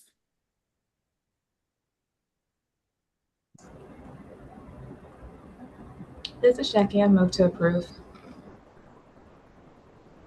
1 second. I'll second, Celeste. Great. All in favor? Aye. Aye. Any opposed? Motion passes. Thanks for being here today. Thank you. All right, proposal 8, including remote access requests UTD 214, short and long run effects of universal school meal. Anyone here to talk to us about this? Yes. Hi, my name is Lexi. Hi. Thank you so much for this opportunity. I'm a PhD candidate in economics at Cornell University. Prior to attending Cornell, I worked for 5 years on school meals and food stamps policies in a DC-based research organization. My research question is, how do universal free school meals policies affect student outcomes compared to means-tested policies that target low-income kids? So traditionally, free and reduced price meals, they're means-tested, focusing on children from low-income families. Over a decade ago, the federal government introduced the Community Eligibility Provision, or CEP, which incentivized schools to provide free meals to all students, regardless of income. So why should we care about this policy? The shift is very significant because all students attending a CEP schools are automatically enrolled in free meals. Previously, only low-income students were eligible and they needed to be directly certified or apply for free meals. So school meals are a key source of nutrition for children. In Texas, about half of school children attend a CEP school and over 3 million kids eat school meals daily. Most of the prior research on CEP has focused narrowly on short-term test scores. I plan to estimate the effects of attending a CEP school on a more comprehensive set of outcomes, including test scores, suspension, high school graduation rates, college enrollment, and earnings. The ERC data offers a rare opportunity to do this because it tracks PK-12 students through college and into workforce. I will use difference in differences research designs, leveraging the staggered adoption of CEP among schools. And why does this research matter for Texas? First, this research will provide a comprehensive evaluation of CEP's effects on students. Second, this proposal will evaluate if CEP has achieved its key policy goals of reducing stigma and administrative burdens for low-income kids. Lastly, this research will inform Texas legislators on whether providing universal school meals is a good investment. 8 states have made free school meals for all students a permanent policy, and nearly 30 states are considering similar proposals. As the universal school meals policy continues to expand, we need solid evidence to make an informed decision. My proposal will explore both the short and long-term effects of universal free school meal policies in Texas. The findings could inform policy decisions around school meals and ensure that we are making the best possible investments in kids. I'm very happy to answer any questions that you might have. Thank you. Great, thank you. Any questions or comments from the board for the researcher?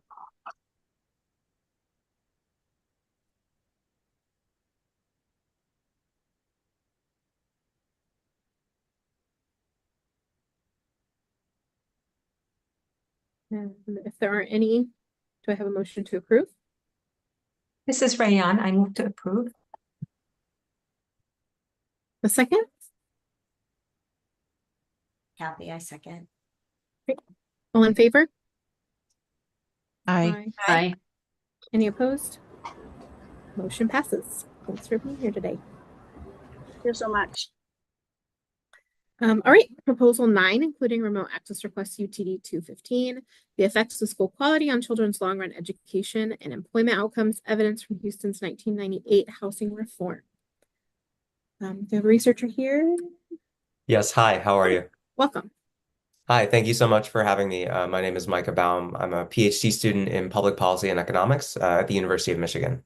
So K-12 school quality has been shown to be a very important predictor of children's long-run academic and labor market outcomes.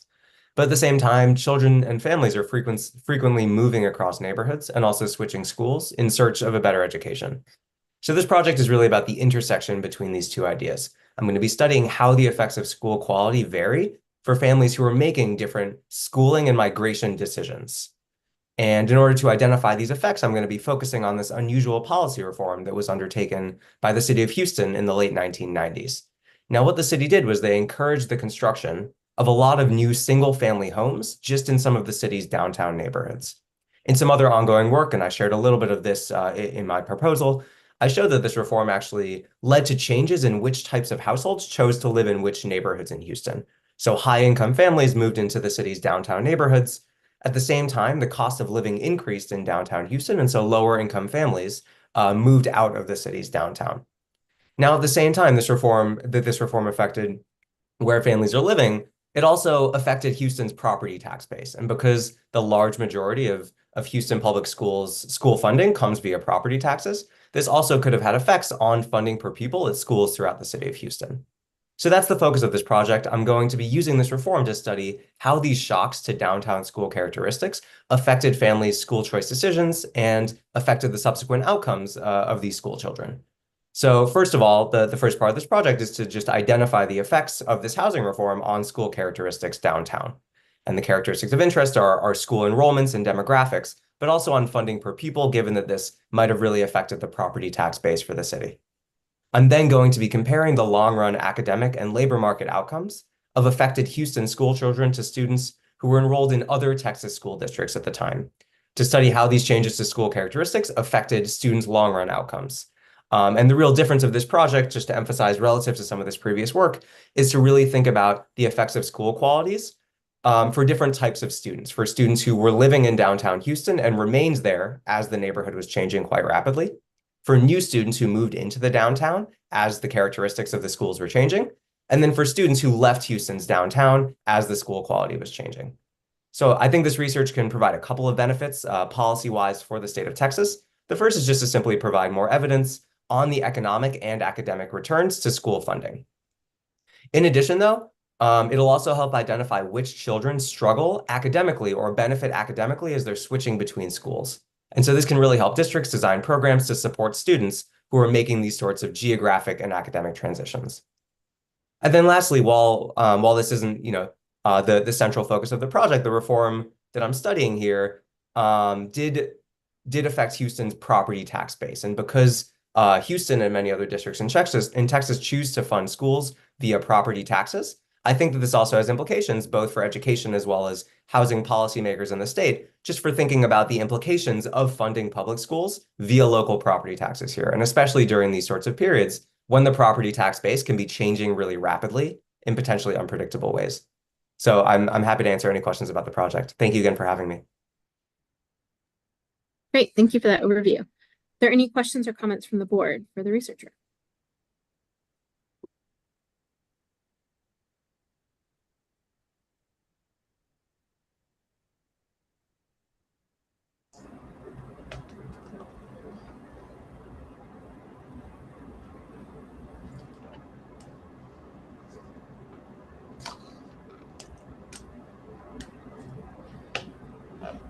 I just wanted to confirm I understand how you're using the supplemental data, especially, and how it's being linked. So, I mean, I understand that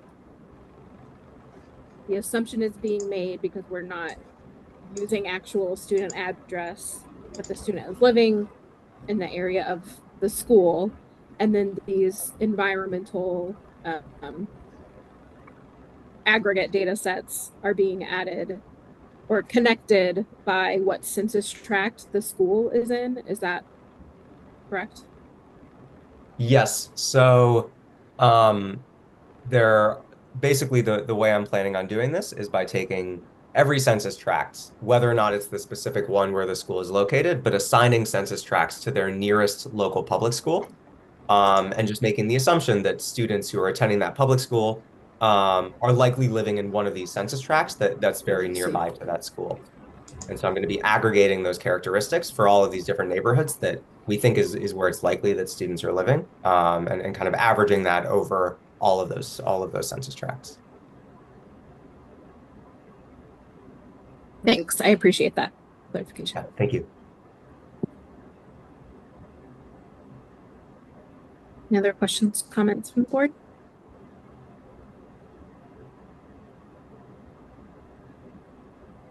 There are none. Do I have a motion to approve?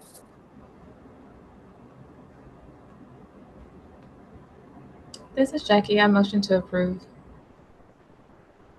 This is Holly. I second. All in favor? Aye. Any opposed? Motion passes. Thanks for being here. Yeah, thank you all very much. Great. Moving to proposal 10, including remote access request UTD 216. High school curriculum, graduation requirements, and their impact on student outcomes. Anyone here to talk to us about this one? Hi. Hi, welcome. My name is Rachel Moore, and I'm a third-year economics PhD student at Princeton. Thank you so much for your time and for considering my proposal. I want to use ERC data to analyze how graduation requirements change students' class-taking behavior, and then how those different class choices affect their short, medium, and long-term outcomes. Graduation requirements are a subject of immense policy debate. They've been changed several times over the past few decades. Most recently, House Bill 5 introduced a new graduation program, the Foundations High School program, which changed the number of math requirements. And I'm blanking. It changed the number of requirements on a number of core courses.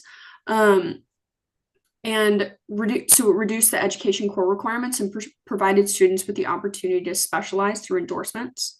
There are many costs and benefits to having these new requirements. Having a more standard graduation requirements, as Texas previously did, incentivizes students to take more rigorous courses than they may have otherwise, but heavily standardizing coursework can harm students' ability to graduate and can prevent them from tailoring their education to their post-graduation plans.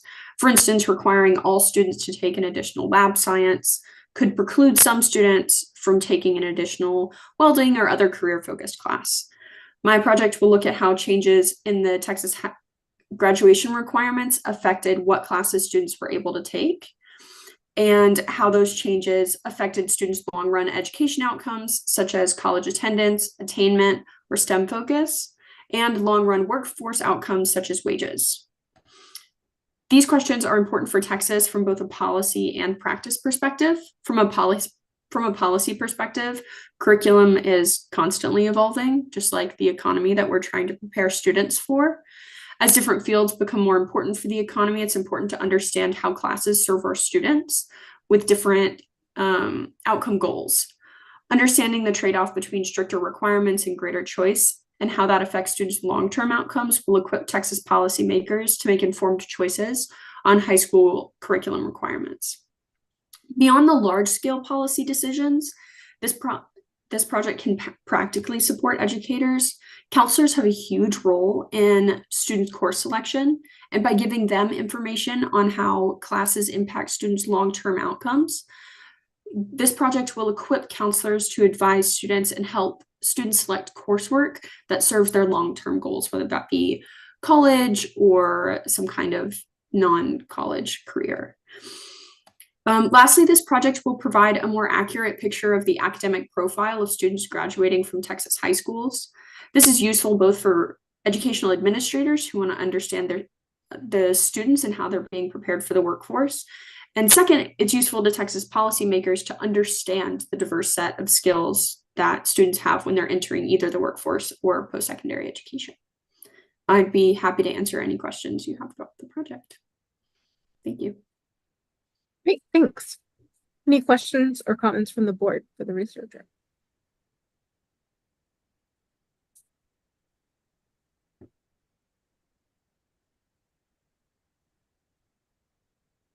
If there are none, do I have a motion to approve? I move to approve. Celeste. A second. This is Megan. I second. All in favor? Aye. Aye. Any opposed? Motion passes. Thanks for being here today. Thank you. All right, proposal 11, including remote access requests, UTA 249, the causal effects of education on political engagement. And this is a resubmission. We have the researcher here to chat with us. Oh, hi. Welcome. Hi, everyone. Should I describe the project a little bit? I guess I'm less clear on the procedures for a resubmission. Yes. Do the same overview for us. All right, fantastic. Yeah, great. Thanks. So much policy discussion and research on education in the United States tends to focus on how academic institutions can prepare young Americans for the labor market. But I think historically, the designers of the education system in the US have taken a much broader view of the goal. As Thomas Jefferson put it way back at the founding of the country, a well-educated citizen is a vital requisite to a well-functioning democracy. The idea being that education should not just produce a well-equipped labor force, but also just well-rounded citizens. Nationally today in the US, there's a strong association between education and voting. And in Texas in particular, there's a roughly 15 percentage point gap in turnout between individuals who do and don't have high school degrees, and a 35 percentage point gap in turnout between individuals with and without college degrees. Despite its importance, I think there's currently very little evidence in Texas or anywhere else on the causal relationship between education and voting. I think this is for two reasons. One, it's just hard to find data sets where you can link individual microdata containing educational inputs into subsequent civic outcomes. And then two, causality is obviously tricky. It's unclear whether it's the education and the ideas that people are learning that lead them to become well-rounded citizen, or is it the case that people who are sort of already civically minded tend to be more committed to lifelong learning. And so in this project, We want to make progress on this question by merging the rich educational microdata housed at the ERC with the administrative data on voting from the L2 firm. Okay, this is going to allow us to explore a number of questions essentially at every phase of the educational pipeline. So how do teachers in the classroom influence the voting outcomes of students? How does post-secondary educational attainment lead to improved civic engagement? And how do state-level policies aimed specifically at the connection between civic education, civics in the education system affect subsequent outcomes? We sort of envision this analysis happening in 3 phases. A descriptive analysis of the landscape of education and voting in Texas. Are there schools, teachers, or universities that systematically produce students that are more or less politically engaged? How does that vary by demographics like race, gender, and socioeconomic status? 2, can we estimate the effect of educational inputs? Is there a causal connection between teachers, schools, and universities and civic engagement? To what extent can the allocation of these inputs explain gaps in turnouts between minority and majority voters in Texas? And then finally, we want to estimate the effects of some of these state-level policies. How do reforms like the recently passed House bill, I believe it's 3979, which limited the ability of teachers in Texas to award academic credit for direct civic engagement, how does that affect the subsequent political outcomes of their students? We believe this project is going to provide a direct benefit to Texas by providing sort of 2 things. First, sort of general information about where the K through 12 and higher education system is currently serving students well by encouraging an active civic life. And then 2, in addition, we expect to provide sort of concrete evidence and guidance on the influence of some of these state level policies that we think will be useful to inform current and future policy discussions aimed at the role of education and civic life in the state. So with that, I will turn it over to you for questions. Great. Thank you for that overview. Do we have questions or comments from the board for the researchers? I just had Oh, go ahead, Linda. Sorry, Holly. I just was wondering if this is studying a specific education policy or just education in general. Is that, I'm not sure I was understanding. So yeah, so we like to think the project is going to do both. So we would like to understand the general connection between education and these outcomes. In addition, we've identified a number of specific state level policies, specifically this House Bill 30, I'm going to mess up the actual House bill, but it limited the ability of teachers in the state to award academic credit for students civically engaging with their elected representatives. And so, for example, one of the things we want to do is ask, did that bill actually change the way students go on to vote for the rest of their lives? So we like to think it's doing both is the short answer. okay, thank you. I guess, yeah, my question kind of piggybacks on what Linda was saying. You do mention one policy in your proposal, which was nice, but it seems as if you're going to kind of evaluate the effectiveness of a range of proposals and programs and practices. And it was unclear in the proposal which ones they actually are. Okay. And so I don't know if you have one specifically in mind that you are evaluating besides the one that you mentioned in the proposal.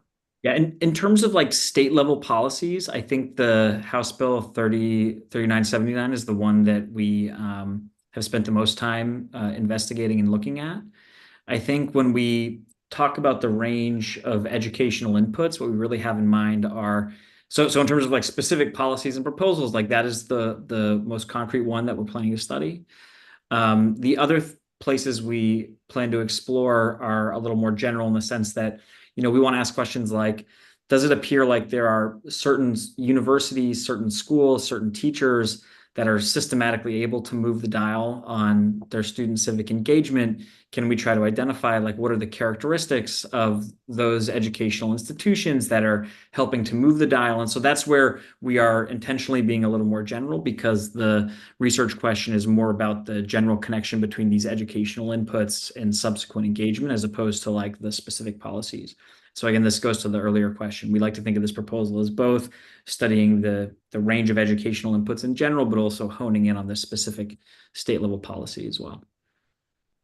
Okay. Did that answer your question? I'm sorry. I feel like I talked for a long time. No. Maybe I made things worse. I don't know. No, that was helpful.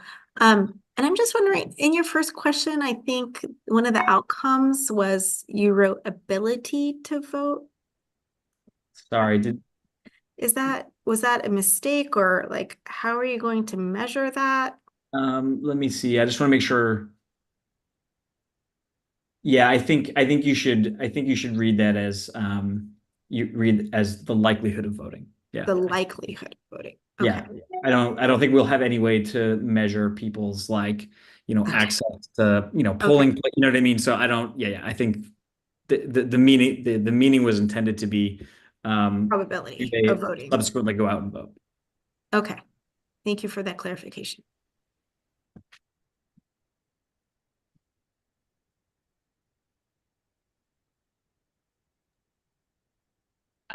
I guess I have a follow-up then. So House Bill 3979 was effective September 21. So the 21-22 school year.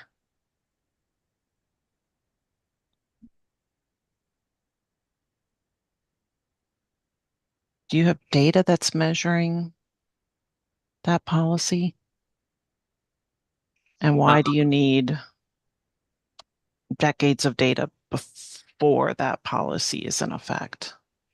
I see. So for that policy in particular, I think one of the ways we're thinking about quantifying its impact, it's always a little bit of like, you have to kind of work with the patterns you see in the data when you get in. But I think one promising strategy we've identified would be to take, for example, like schools or classrooms where their students have a track record of graduating or going on to vote, or even voting while they are, eligible voting age in school.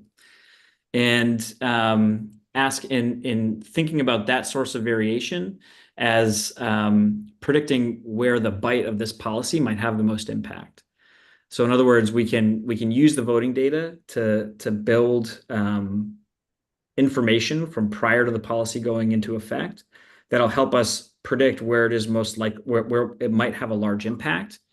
And that'll help us tease out whether the policy actually did change the way people engage civically relative to, say, other educational institutions where, engagement was not even high at baseline. And so you might imagine that the bill didn't do much.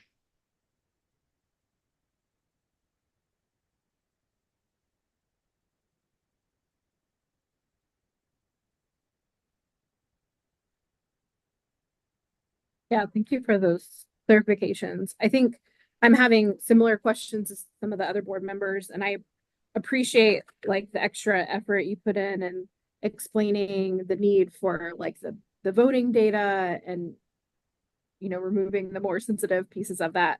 I do think one thing I still am having a little trouble with is connecting the research questions as they're written, which is, again, as we've mentioned, pretty broad, and the specifics of how this data would be used to answer those. And I appreciate this, like mentioning one of the policies, but even with that, as has been mentioned with other board members, it's not clear in the proposal how the data specifically being requested will be used to answer that policy question. Sorry, when you say the data being requested, do you mean the data from Texas or the data? Yeah, the ERC data that like we're voting. Yeah. Mhm. So would it be helpful if I just discussed a little bit question by question? Or is there? I mean, I think one of my wonderings as I was going through this is, like in general, and you talked a little bit about how the hope is to do some specific looks at specific policies, programs, and then some more general looks. But I didn't find more specifics of how either one is being operationalized, I guess is the word I'm thinking of how the ERC data, and you did in the table it mentions like, these variables will allow for controls, or this will allow for teachers. I did find the most information about the teachers, so I think that's research question 3. But for research questions 1 and 2, it wasn't clear how the data, is it the types of courses that you're going to look at? Is it, that, and then even as you were talking, I think you mentioned, I wrote it down. You mentioned something else that you might look at in the higher ed sphere too. And, are there certain course taking patterns or something that move the needle more? But like, that's another thing that's not clear in the proposal. Like that's how this data would be used to investigate it. It's the operationalization is Sure. really open, I think. Okay. I mean, I can say like the core way we hope to, answer these research questions, like the main unit we need is the ability to link students interacting with the education system to their educational outcomes. So even just at like a really basic descriptive level, like, for like research question 1, if, for educational programs, thinking about just the range of schools in the state, if you're thinking about K through 12 for a sec, just asking like at a really basic level, I think what we have in mind by this question is like, are there some schools whose students appear to, vote at much higher rates, conditional on graduating? What are the characteristics of those schools? Do they have, are they smaller schools, larger schools, that sort of thing? And so I think, I don't know if that helps to operationalize a bit what we have in mind. I think that's helpful. I will say I don't get that from the research question, to be honest. Yeah, I see. So I think maybe it would be helpful. Like, so I think the way we had been thinking about it was the research questions are kind of like the high level goals that we want to answer, and that the research methods section is a little bit more where we think about how we might operationalize them.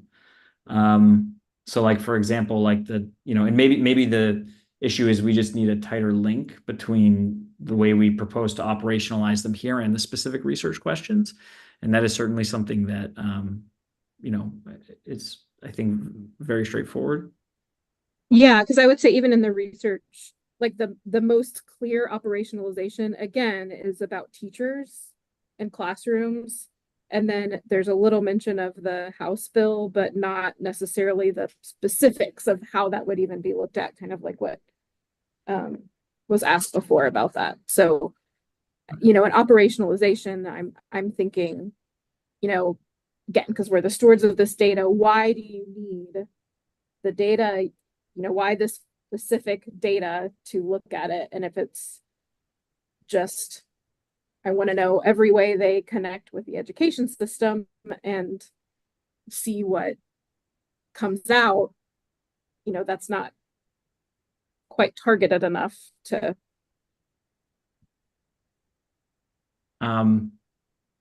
be evaluating something. Does that make sense? Yeah, I guess so. We have in the list of variables the rationale for each piece of data. Like, is there? And I mean, I'm happy to tie that back to the methods and the questions. I don't know. I guess I'm maybe where I'm having a bit of a maybe where I'm getting a little stuck is, like what exactly like I could do to show for each piece of the data we're requesting, like how it like ties back to the individual questions in a way that would satisfy the concern. And I'm very happy, I'm happy to do that if you can be like a little more specific or. Sure, and I'll give a few examples, and I don't know if any other board members might have a few examples, but in reading the rationale, for example, like the course complete data that has information on what courses students took and then whether they passed it. The rationale is about teachers in different classes. And so to me, again, that only relates really to question 3. Yeah. But but the way you're talking about it, it sounds like you might be using information from that to gain insights about whether, you know, if a school in particular has higher voting rates, then you would go back and look at what characteristics might do it. But I'm not seeing that specific question here. Like, I hear what you're saying, but then I think I kind of want to know, like, okay, if you see a school that has higher voting rates, what do you do next? Are you, you know, are you putting it in a machine learning and just seeing what comes out, or do you have like specific questions about how that might happen? Yeah. Oh, okay. I think maybe I see where the disconnect is. Okay. So when I think about the descriptive analysis, like, you know, so it's like, imagine, you know, taking the data and I've collapsed it down to like, you know, each row is like a school, and I can see the voting rate of their graduates. And then there's a column that's like, you know, share of students who took advanced math. And it's as simple as just like asking, is there a correlation between like, or I guess advanced math maybe isn't the one we would have the right prior about, but maybe like, you know, history classes, say, you know, does that predict schools that are likely to have their students go on to be, you know, active and civically engaged citizens? So that's kind of what I think what we had in mind there. Just like very nothing like at the descriptive level, like nothing complicated, like no machine learning algorithms, like, you know. Yeah, I didn't figure that was it, but like you're already saying more than I can like glean from. I see. The methods, and I would even in the descriptive summary description, it says it's just role of higher ed and role of teachers is what it says currently. So okay. Yeah, so I mean, I'm gonna let other members of the board, because this is actually, I mean, I feel like this came up too last time. And I think some of the initial questions were getting at that too, but I want to make sure my thoughts on this matched others on the board, or if others are. Sorry, my apologies. The last time, so the feedback we got, both the written feedback and the verbal feedback seemed to be a lot more centered around the like needing sort of, you know, being more concrete about the policies it would speak to, and also the, you know, concerns over the particular data merges with respect to like political affiliation teachers. And I kind of count this as a policy, like, you know, the discussion was like, how specifically is this a benefit to Texas? Like, what specifically are you looking at that we can get out of it? And so maybe that wasn't clear last time, and I apologize, but I'm counting some of this feedback in the same vein as like, you know, I think one way to go about it is like, here's some specific policies that we're looking at, but also if your research question says something like programs, oh, sorry, my other computer just died. If it says programs, or curriculum broadly, which is in your research question, you know, what does that mean? So I think that's where I'm digging in a little more of what does that mean? But yeah, I'll see if anyone, do others on the board have similar thoughts or. Yeah, I mean, I'm not an attorney, although I sometimes try to play one on TV. And I was just trying to understand how this met the FERPA exception, how this was in compliance with what specific program it was auditing or evaluating. That's why I was trying to understand what this, if you could name the specific program instead of education and in general. So what specific program course would impact voting behavior? I couldn't quite make that tie, but like I said, I'm not an attorney, and I defer to THECB on that piece if it's meeting the FERPA exception.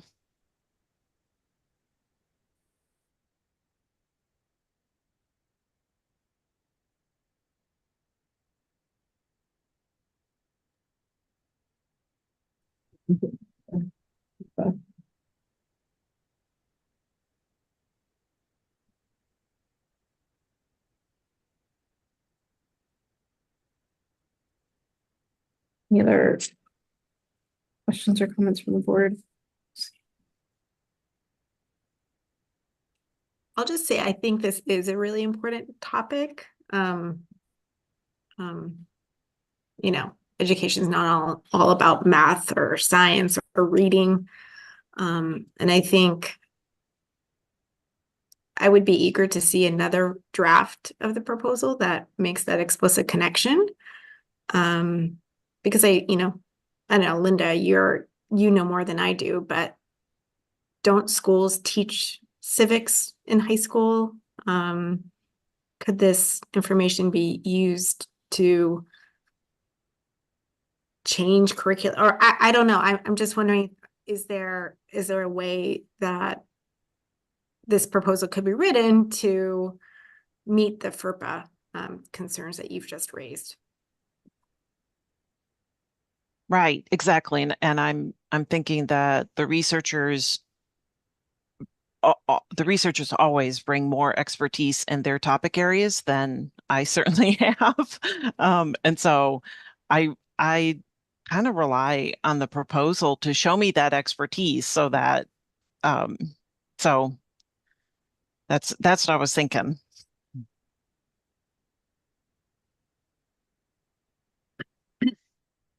So let me just make sure I'm kind of summarizing what I've been hearing.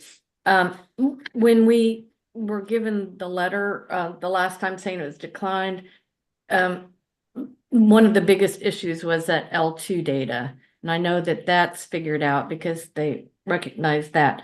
But so it actually did say specific policy implications. And I think he pointed out some more of those. I'm just wondering what else we think would help it, that people would understand it better.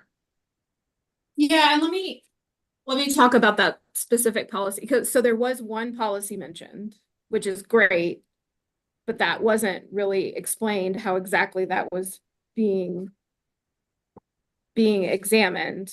And then I think too, if the majority of this work actually is more general, I mean, I feel like it was more focused on some more general things. What policies, or is it possible that the findings would improve instruction? What is being what are the targets that could be improved from the findings of this is the question in general about policy to me. So I appreciate having a policy mentioned, but that's not really the main focus of this, I don't think. I think it's meant to be a little more general and possibly could have bigger, like more impacts in other places, but I don't think that's super clear right now where exactly those points are, of depending on what's found. Like this could possibly affect how teachers teach, or how what courses we know are helpful for civic engagement. That's kind of what I'm thinking about policy.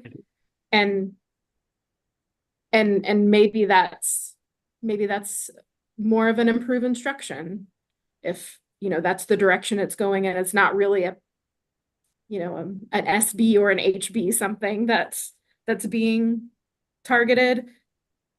So I mean, and I will say, like, the research questions itself, like, don't say, like, we're looking at these specific policies, list. So maybe it is, if the desire is to keep it more general, then maybe it's improving instruction, and here's how. Like, we're going to look at course taking behavior. We're going to look at so kind of what you've already talked about, Jesse. Like you've said, really, you've had some really good answers to the questions of what you already know you would look at once you find that initial finding of like where the education might be affecting voting and what schools it's not. So I think it just needs that connection between the research question, the methods, and then the data. Like, how is that all being looked at together? So I'm trying to understand specifically the changes and whether they could just be minor if, you know, they just need to add a couple more things and if we could, you know, do that whole delegating to the chair. So if we could come up with something specific, maybe it would be fairly easy to, make the changes that are needed. Maybe I'll ask some other board members to give some thoughts too, but I will say, like, the answers we've gotten today, again, are good and make sense, but the research questions I don't think are, unless, research questions are left as they are, and then that methods section or the research methods where it's the descriptive estimating input, even the description today given about what the descriptive summary would be doesn't match what is written now about, like, looking at characteristics of the schools or the courses. Right now it's pretty specific about higher ed and teachers. So I don't know if that's something that could be. Could I ask just a clarifying question? Sure. Is it as simple as, like, for example, under the descriptive summary, we could list bullets that would say something like, in service of research question 1, we plan to use like classroom characteristics, school characteristics to predict what schools are systematically able to turn out students that are higher to vote. And this could have implications for the design of instruction. For example, if it is found that schools with high levels of, civic teaching or history classes, for example, turn out more civically engaged students, that might speak to the need to, or a desire to, tune instruction. And is that the kind of thing that you're looking I like for? that a lot. I mean, that Okay, was okay. like the clear start to finish of, like, you're Sure. answering using the data. You need this data, access to this data, because I see. it fits in this research question in this way. Perfect. Like, that is great. Yeah. I think honestly, I wish, sorry, I guess it's my turn to apologize. And I wish I had realized that is what you were looking for, because I actually think that would be I think I could probably do that in like 10 minutes after the call. I apologize. We saw the letter and it talked about policies. And so we really wanted to make sure we spent a lot of time trying to make sure we had like specific state level policies we could speak to.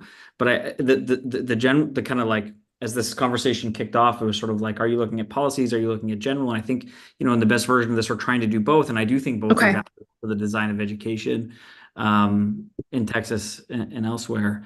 And if adding some bullet points like that would be what you're looking for, I think we could do that in a quite straightforward way. So. Yeah, And I so like that. And could that be done delegating to the chair, since this is a second submission, that we would he would create these bullet points to pull all that together for you? Is that enough? Yeah, I want to hear from other board members if they're comfortable with that. Yeah, I think that would be fine. Yeah, I would be fine with that too. Yeah. Agree. Okay. I would also suggest then, if we're focusing more on the general, then changing the FERPA exception to be studies, and improving instruction, because actually you've just stated super clearly in that example how it leads to possibly, a general policy implication, but that's more about improving instruction. So I think that's the other piece I would suggest, is just switching that FERPA exception to the studies. That's very doable. Yeah. Any other thoughts to add in this? I appreciate your patience with us, Jesse, as we go through this, and I appreciate your willingness to engage in this discussion with us, because, as others have said, this is such an important topic, and we want to make sure that we're being good stewards of the data. So Well, thank you as always for listening to the proposals and for, being good stewards of the data. So. Okay, so I think we have some good steps to take, and luckily Linda Hargrove asked our legal counsel to make sure I knew the motion, exactly how to word the motion if this situation came up. So, the motion is to approve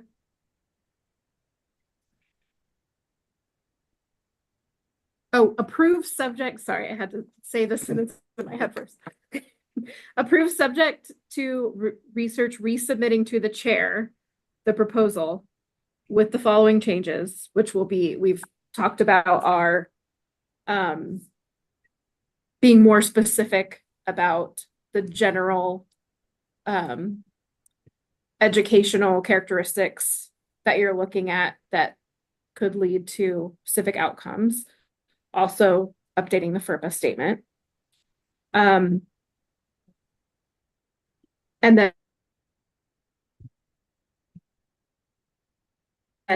board delegates me the authorization to verify the changes. Does that list of what I said, because I'll restate it officially in a second, but that list of what I just said as the following changes, board, does that get at what you feel like we've been discussing?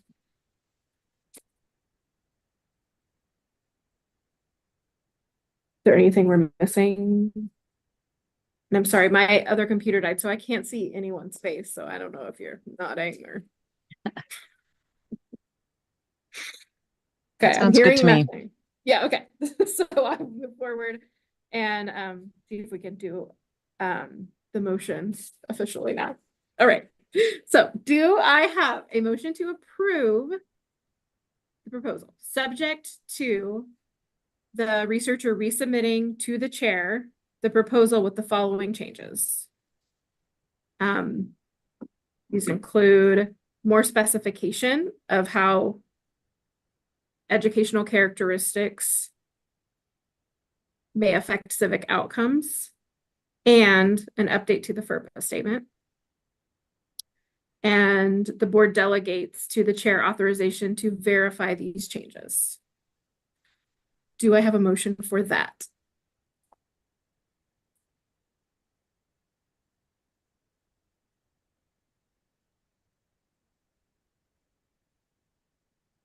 Kathy, I move to approve as stated. Great. I second as stated. Great. All in favor? Aye. Aye. Any opposed? Motion passes. Again, thank you so much for your willingness to engage with us today. Exciting research. Thank you very much. Thanks. All right, proposal 12. Hello. Oh, sorry. Oh, sorry. Let me read the whole thing just to get it on the record. Sorry, I'm having technical difficulties because my computer died. Oh, I have a different computer. I'm sorry. Sorry. Okay. Proposal 12, including remote access requests UTA 250, restoring justice and reimagining research, building community to disrupt the cycle of violence and enhance research practice partnerships. This is a resubmission as well. We have a researcher here to talk to us about this one. Hello, hi, I'm Fatima Varner. I'm an associate professor at University of Texas at Austin, and I'm working with Becky Pettit, as well as Haiyam and Hinwing Si. Overall, we are interested in the role of disciplinary as well as criminal justice experiences on the educational and transition to adulthood outcomes for children and youth in Texas. So we have two major research questions.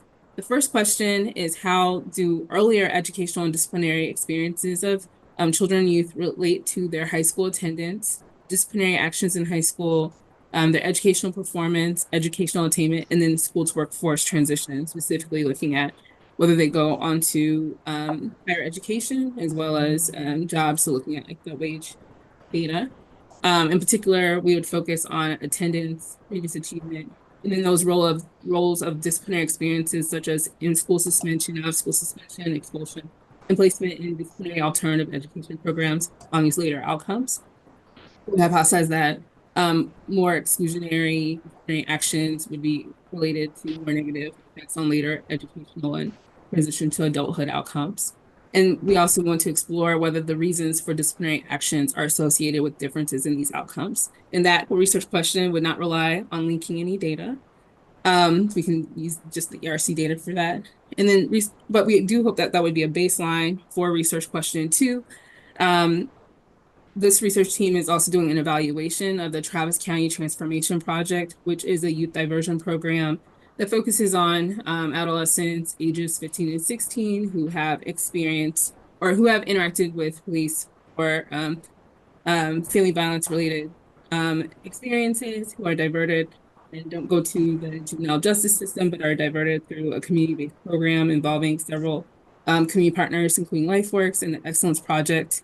The Excellence Project also works with schools to help them get the resources that they need to continue forth in their education. And so the Excellence Project is currently doing surveys of the youth who are involved in the project. We would like to link data related to the Excellence Project to this data to understand how their experience in this program affects their later trajectories.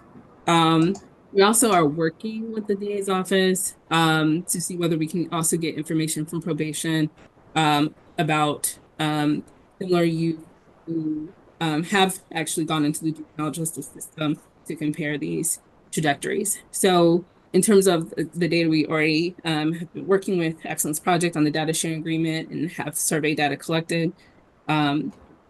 But research question 1 can be informed whether we have that data or not. The PCTP project is partly funded by the Health and Human Services, by Health and Human Services. I'll open it up to any questions. Oh, and just in terms of benefit to Texas, we believe that this can inform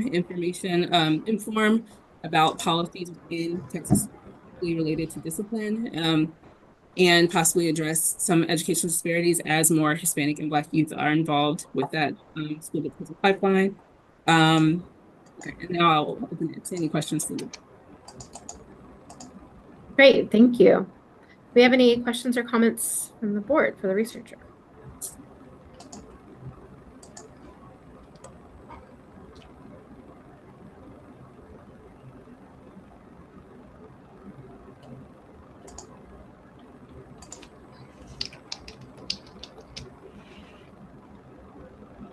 I really appreciate the thoughtful addition of the first research question based on the feedback from last time. Thank you for that feedback, and thank you, Celeste, for working. Also, I can't remember if we talked about this last time, but for the record this time. I wondered if you talk a little bit about, you know, the program, and you mentioned there's 60 youth, I think, and so just wanted to talk through with you how you know, if it's a small sample size, and so wanted to hear from you how, even though it's a small sample size, you know, how could there still, how the benefit is still there? Yes, connecting it to this data. I appreciate that question. So it is a small sample size. This is a pilot, but there's been funding for this 2-year pilot. The DA's office is currently working with Commissioner Court, and so they're presenting again next year to hopefully get funding for this program to continue. But in terms of the 60, you know, I've been thinking too about what if we're not able to get this data, these data from, for example. But either way, I think that we'll still be able to describe what the outcomes are, later outcomes are for the youth who are involved in the program. Also, I'm sorry.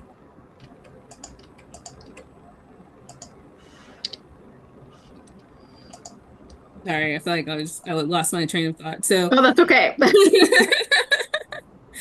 So we can describe that descriptive information about the youth trajectories is also important for evaluation right now. In fact, we're doing a lot of work on implementation. So we're describing the processes involved. And then also we do know that we have aggregate information. So even if we're not able to get individual data about to have this comparison group with youth who have been arrested at similar time, we do have aggregate data about outcomes from youth. And so even though it's a small sample, we can also work with people from the Department of Statistics in terms of inference from these small samples.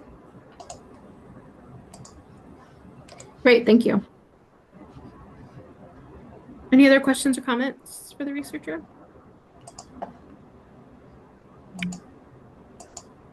There are none. Do I have a motion to approve?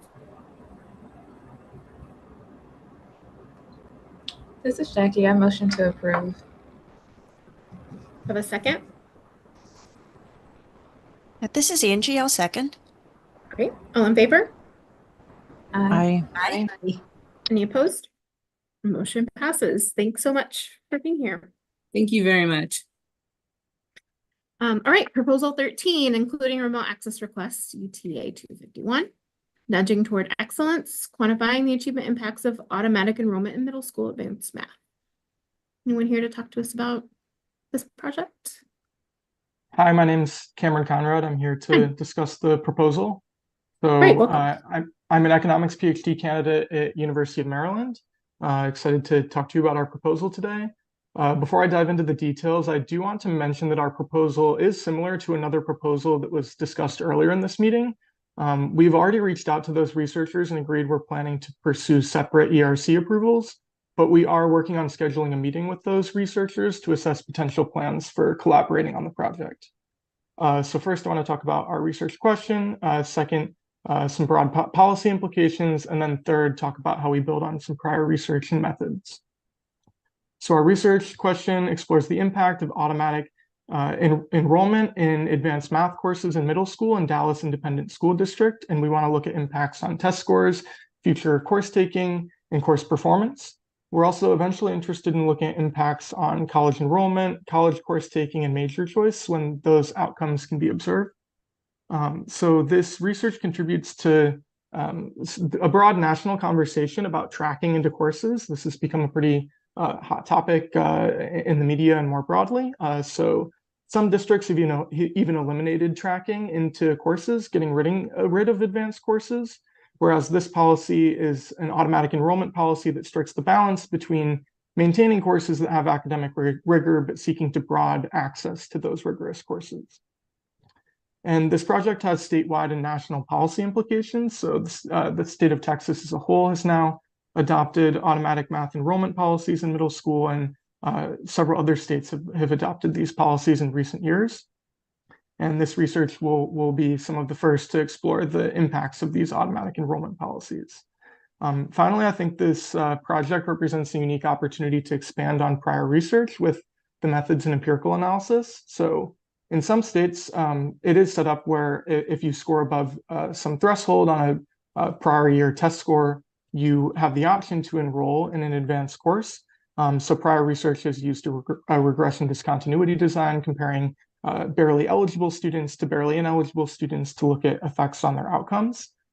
So one major advantage of this recent policy change is that the automatic enrollment policy change in Dallas affected many students, both close to and far from the test score threshold cutoff, because students who maybe weren't previously opting into the courses are now automatically enrolled in the courses. And so this will allow us to use a differences in differences design comparing the change in outcomes between Dallas and other districts before and after the policy for a wide range of students, not just those close to the threshold. So we can see how students who are tracked into the courses are affected, as well as students who are not tracked. So that's all from me. What questions do you all have? Great, thank you. I'm glad to hear that you're connecting with other researchers doing the work. I think it's great to have multiple folks looking at it. Yeah. Questions or comments? Yeah, so Cameron, there is a set of researchers who are implementing a project now through the UTD ERC same set of questions, similar set of questions, similar methodological approach. And so I'm going to connect you with them as well. And I will put, Thomas D on that email so you can just start that conversation, because there is a lot of overlap. And so just wanted to make you aware of that there is another team outside of the ones that proposed a proposal today that are looking at the same issue. Yep, we are aware, and we've actually already contacted them and are working on getting a meeting on the calendar. I know, but these are researchers at University of Texas at Dallas. Oh, sorry. Okay, so another group beyond. Yeah, a project already approved. They're already Okay. doing the analysis. Okay. And so I'm going to connect you with them as well. Mhm. Okay, thanks. Sorry for the confusion. Oh, no worries.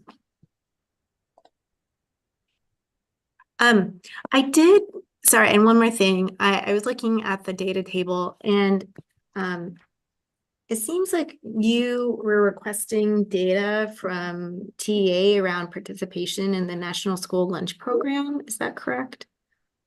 That sounds right to me, yeah.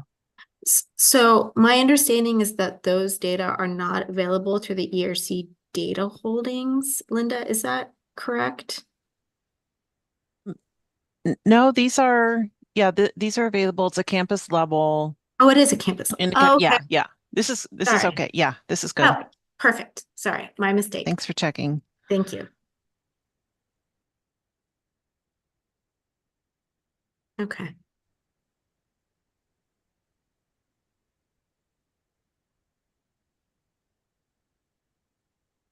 Right, any other questions or comments from the board?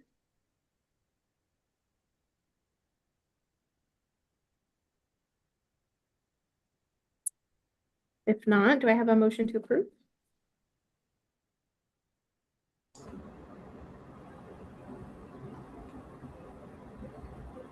This is Jackie. I move to approve. Do you have a second?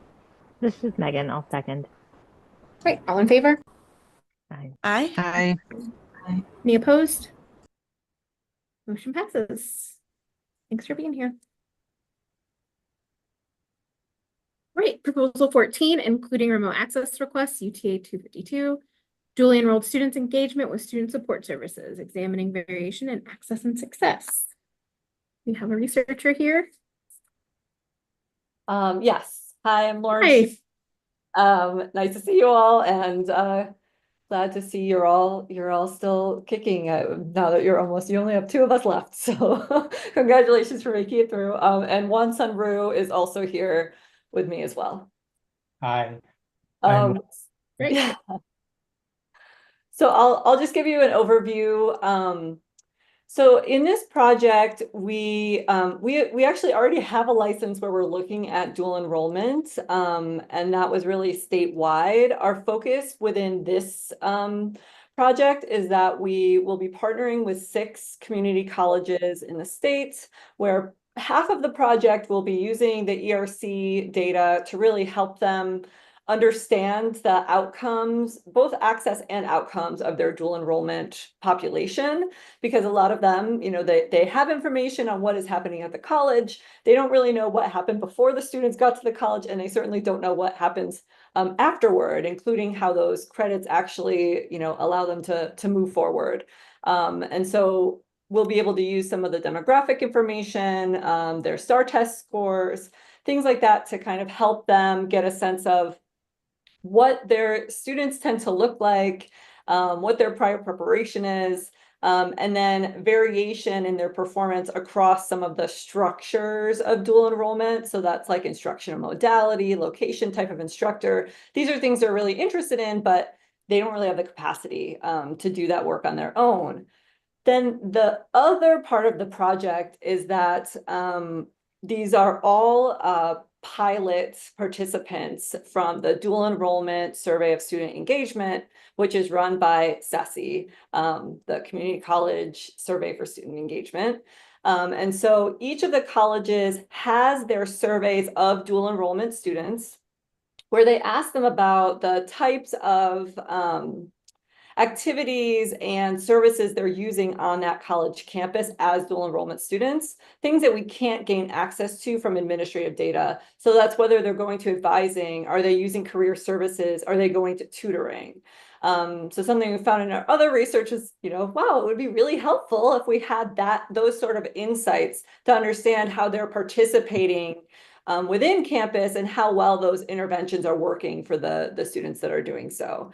And so the proposal is that we will have the colleges provide the data, their DESI data with identifiers to the coordinating board and the TEA in order to allow us to have the de-identified linked data so that we can use those survey measures to really look at the students in terms of their engagement with campus resources and how that's influencing some of their outcomes in their dual enrollment coursework, where the goal would be we can get a sense of where are the colleges doing really well in terms of supporting students, which of these offerings like tutoring, career counseling, advising are working well for students, and where do they need to perhaps there's room for that for improvement, and we can return that information to the partnering colleges, but also disseminate it so that other institutions that are implementing similar approaches can learn from these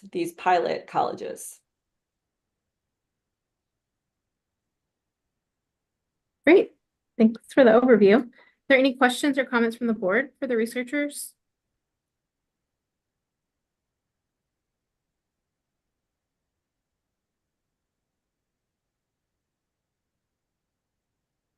If there are none, do I have a motion to approve?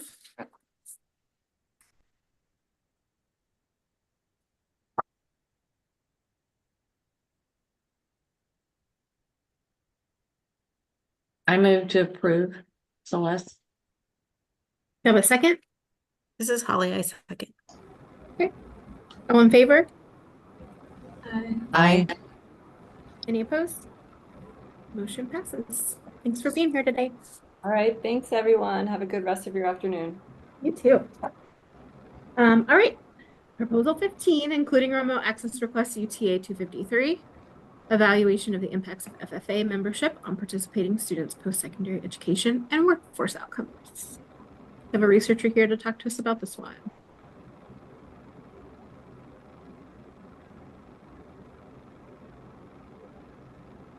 Can you hear me?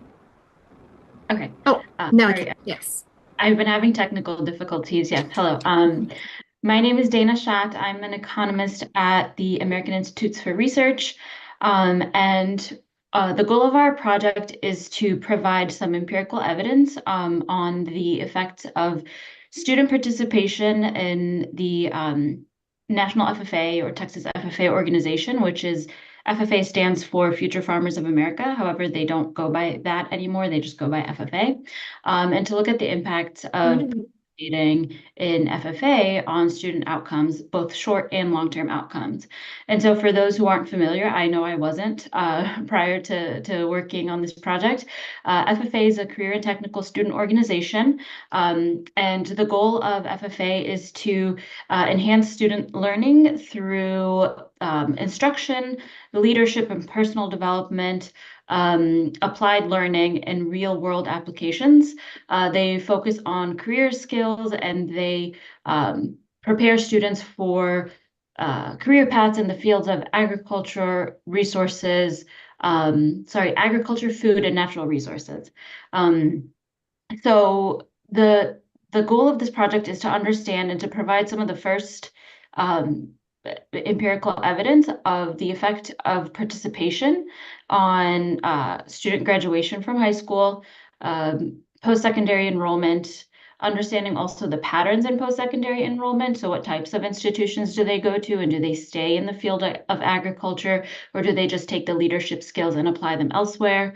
Also in the workforce outcomes, understanding if they continue in the field, or again, if they take these skills and apply them elsewhere, and if we see any sort of long-term benefits in the form of increased earnings and higher probabilities of being employed. And so our goal is to utilize propensity score matching. We're going to use a data-driven approach to select the variables that are most predictive of FFA participation to match students, to match FFA students to students who are not in FFA. We're going to focus on two different groups. First, we're going to look at students generally, so FFA students versus all other students, but then we're also going to be looking at FFA students compared to other students who are also focused on or who are also enrolled in agriculture courses but are not members of FFA, so that we can understand a little bit more isolate a little bit more the effects of FFA membership. And this project will require linking the FFA membership rosters to the ERC data. And so we have rosters of student members from 4 cohorts starting in 2015. And we will be following them through to 2023, 2024, I believe. I think it's 2023, 2024. And that will allow us to follow the most recent cohort up to 9 years after, or up to the first year of potentially their workforce engagement. That was very brief. I apologize. It's quite rushed. I'm just mindful of the time, but I'm happy to answer any questions or clarify. No, appreciate that overview. Any questions or comments from the board for the researchers? Can I just clarify, did you say FFA participation is determined by a set of rosters that you have? Yeah, so we have a list of the names of student members in 2015 through 2018, 2019. Okay, and you want that data, you're going to want that data matched and brought into the ERC. Correct. Okay, I missed that in the proposal, but sure, I was reading too quickly. Sorry. So thank you for clarifying that. Yeah, absolutely.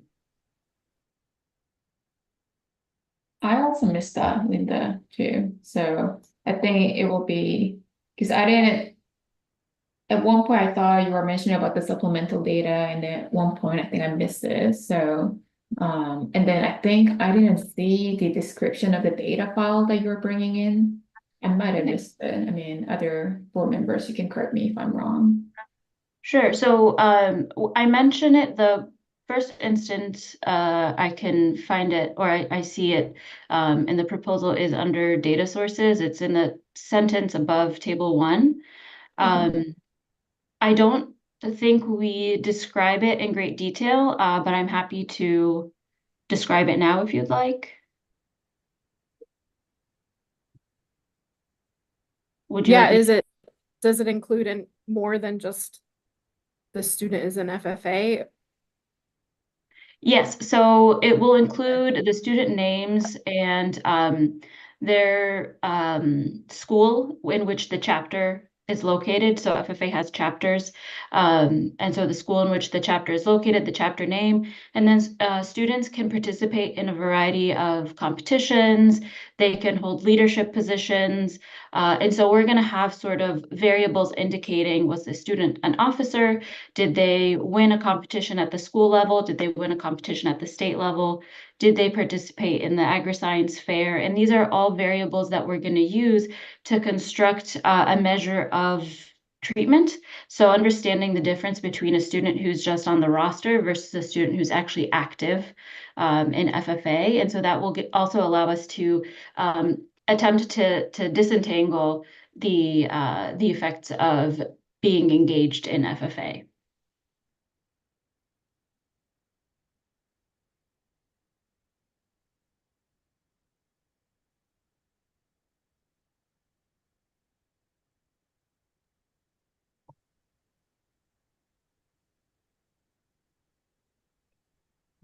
I'm thinking that I might need to, because I missed that too, redo the remote access request because and just list that there's supplemental data. So I'd like to redo that and submit it.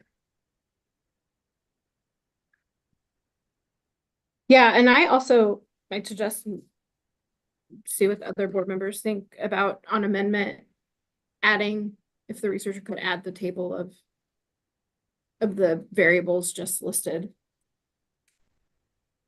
I'd be more than happy to do that. Melissa, I just in positive reinforcement of that suggestion, which I don't, from my personal perspective, I don't think should slow down consideration today for approval. But I given that that's sort of where we've headed in terms of best practice for supplemental data, that would be a really good add-on. Great.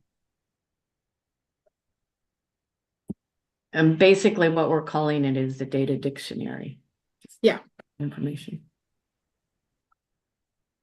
Which doesn't sound like it should be too hard because you listed off those variables pretty quickly. Exactly. Yep. It should be, I'm more than happy to provide that, and I can do it very soon. I was just, I wasn't sure the process of providing that. This is my first request for data, so I wasn't sure if, Celeste, should I plan to connect with you? Yes, I think we could do the data dictionary. If you can put that together, give it to me and I can get that to Melissa. Okay, sounds good. Any other questions or comments for the researcher? I think it's a really interesting research question. I'm excited to see. Yeah, we're also very excited. Texas has the highest number of FFA members, so it'll be really interesting to see what the effects look like. Great. Okay, As well, go ahead. They person, I second Melissa's enthusiasm. Yay!